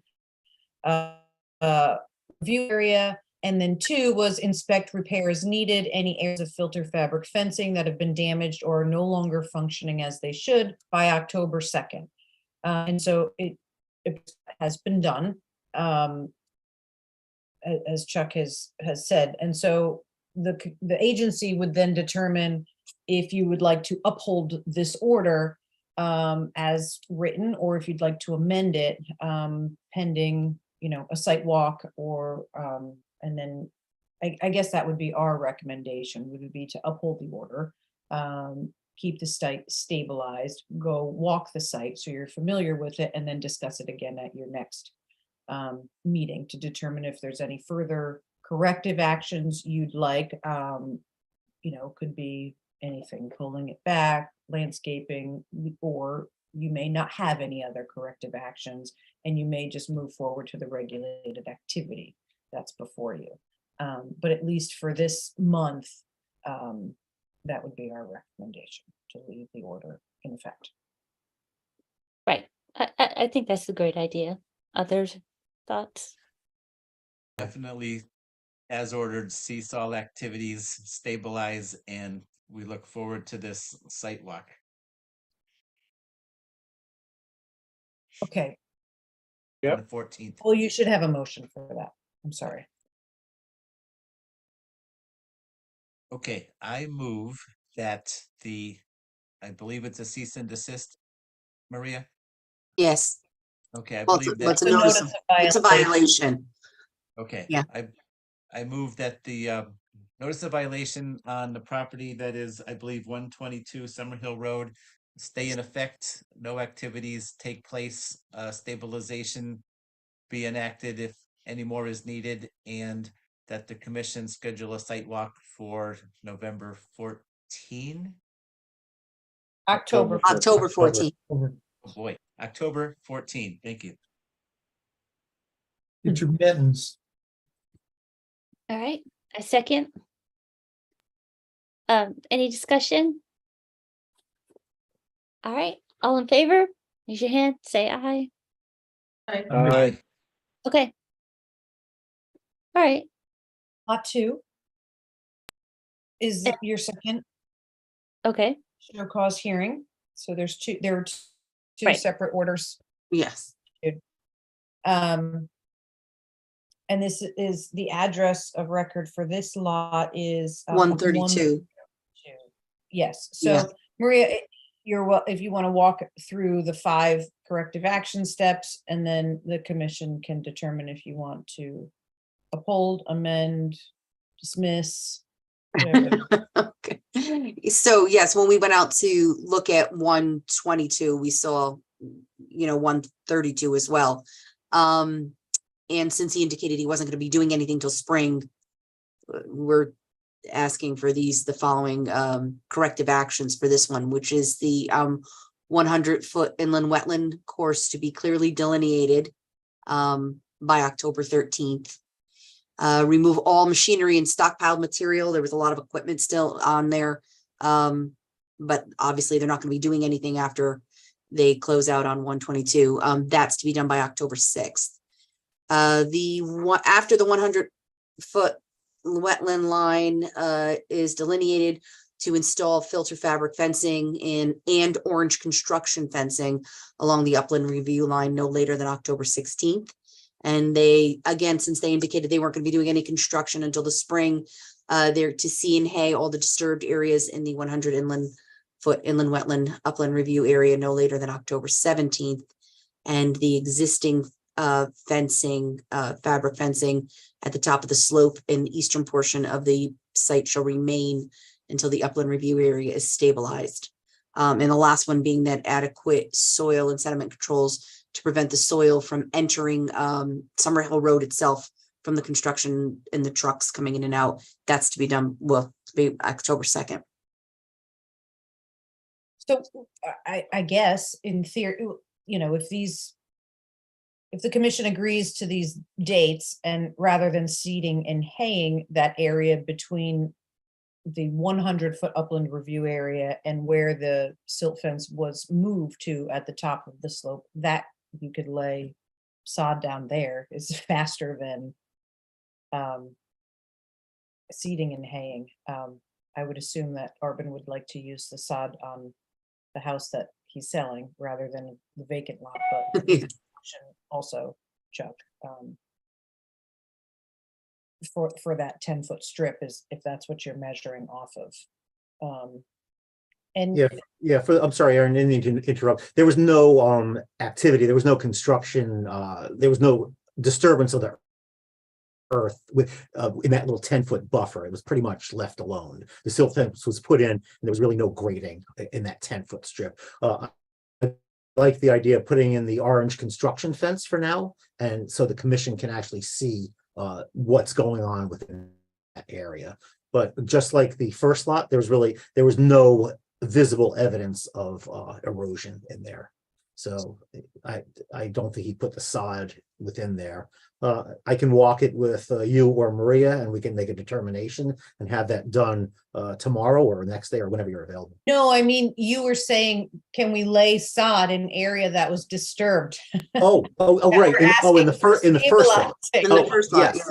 Gotcha. Okay. So if you can't put it on the first lot, which is probably more desirable, that's what I'm saying. If we're asking you to stabilize any disturbed areas that were done on lot 2 without permits that. Yeah, like I said, lot 2, it wouldn't make sense to put sod there. I will just throw some hay down or straw, but okay, no, not a problem. That was my Yep. own, and Okay. if, Marie and I kind of pushed out reasonably, allowing for time for surveyors to get out there and Yep. arranging crews not to put the developer or his professionals up against the wall. But if these steps can get done ahead of time, like you said, you've already been out there, perhaps some of these dates could move up and actually be done before the walk on the 14th. Yeah, So it'll be done before the walk. can see it. Yep. But generally speaking, the lot 2 was really, a request to kind of clean up the site as well, which I think is the developer's intention in selling the adjacent property to get some of his construction material, stockpiling, debris, things like that out of there. And then just to install proper anti-tracking pad on the road. He's starting to track some, and especially if he's pulling logs out of there and other equipment, it would be helpful to have, which is why we wanted the stone dropped ahead of today, so that as he's cleaning, he's not tracking out into the road. Well, hopefully we're done with the rainy season, so make things a little easier. I'm not sure, but it'll be taken care of prior to the walk. Okay, so is this another motion that we need then? Yes, if you're comfortable with these dates, if you'd like to, I think at this point, there's probably not any harm in leaving them rather than amending everything to be done by the 14th. Yeah, it sounds like it will be. So I make a motion that we accept these 5 conditions for, is it 132 Summer Hill? 132, yeah. 132 Summer Hill Road, to have these activities done at the dates on or before the dates stated. Anybody want to I'll second? Okay, great. Second. Excellent, lots of seconds. Any discussion? Okay, all in favor? Raise your hands, say aye. Aye. All right, great, then, wonderful, we'll see you on the 14th. Sounds good. Thank you very much. Thank you, Chuck. Okay, have a good night. Thanks. Bye. You too. Bye. Okay, great. So we have 2 sets of minutes, September 11th, our meeting minutes, and September 23, our walk meeting minutes. Does anybody have comments on either of these? If not, maybe we can approve them together. But I looked through them. I thought they were excellent as usual. I had one comment, Kia. Okay. The September 11 minutes for Old Schoolhouse Road, I didn't see anything that pointed out that there was a retaining wall as a alternative. And I just wanted it noted that Mr. Ott did state that a retaining wall was an alternative plan to the, I think, that fill area. Okay. I didn't see that in the minutes. Right. That was one of the alternatives he talked about, but I don't think was fleshed out even on the application. That was it. Okay. Any other comments? No, they look good to me. All right. Well, I'll make a motion that we approve the minutes of September 11th, 2023, as well as the site walk minutes from September 23, 2023, with Joe's comment on the September 11th meeting minutes about the retaining wall for Old Schoolhouse Road. I'll second. All right. Any discussion? Okay, all in favor? Yay. Aye. Okay, we're getting there. Chair remarks. I don't have chair remarks. I hope, Aaron, that we can figure out the easement thing for Longshore Road, but I'm sure we will. Oh, sure. Yeah. And oh, sure. And it'll be We know great. people who can handle that. And it'd be great to see you guys Have on the top 14th. people working on it. That's right. Good. So we will, it sounds like, I think we're gonna have another busy night next month as well. And my tea lasted the whole time. And there's just two, we're gonna walk two and that's it, right? Yeah, we're just gonna walk, right, Summer Hill and Wall Street. And Wall Street, okay.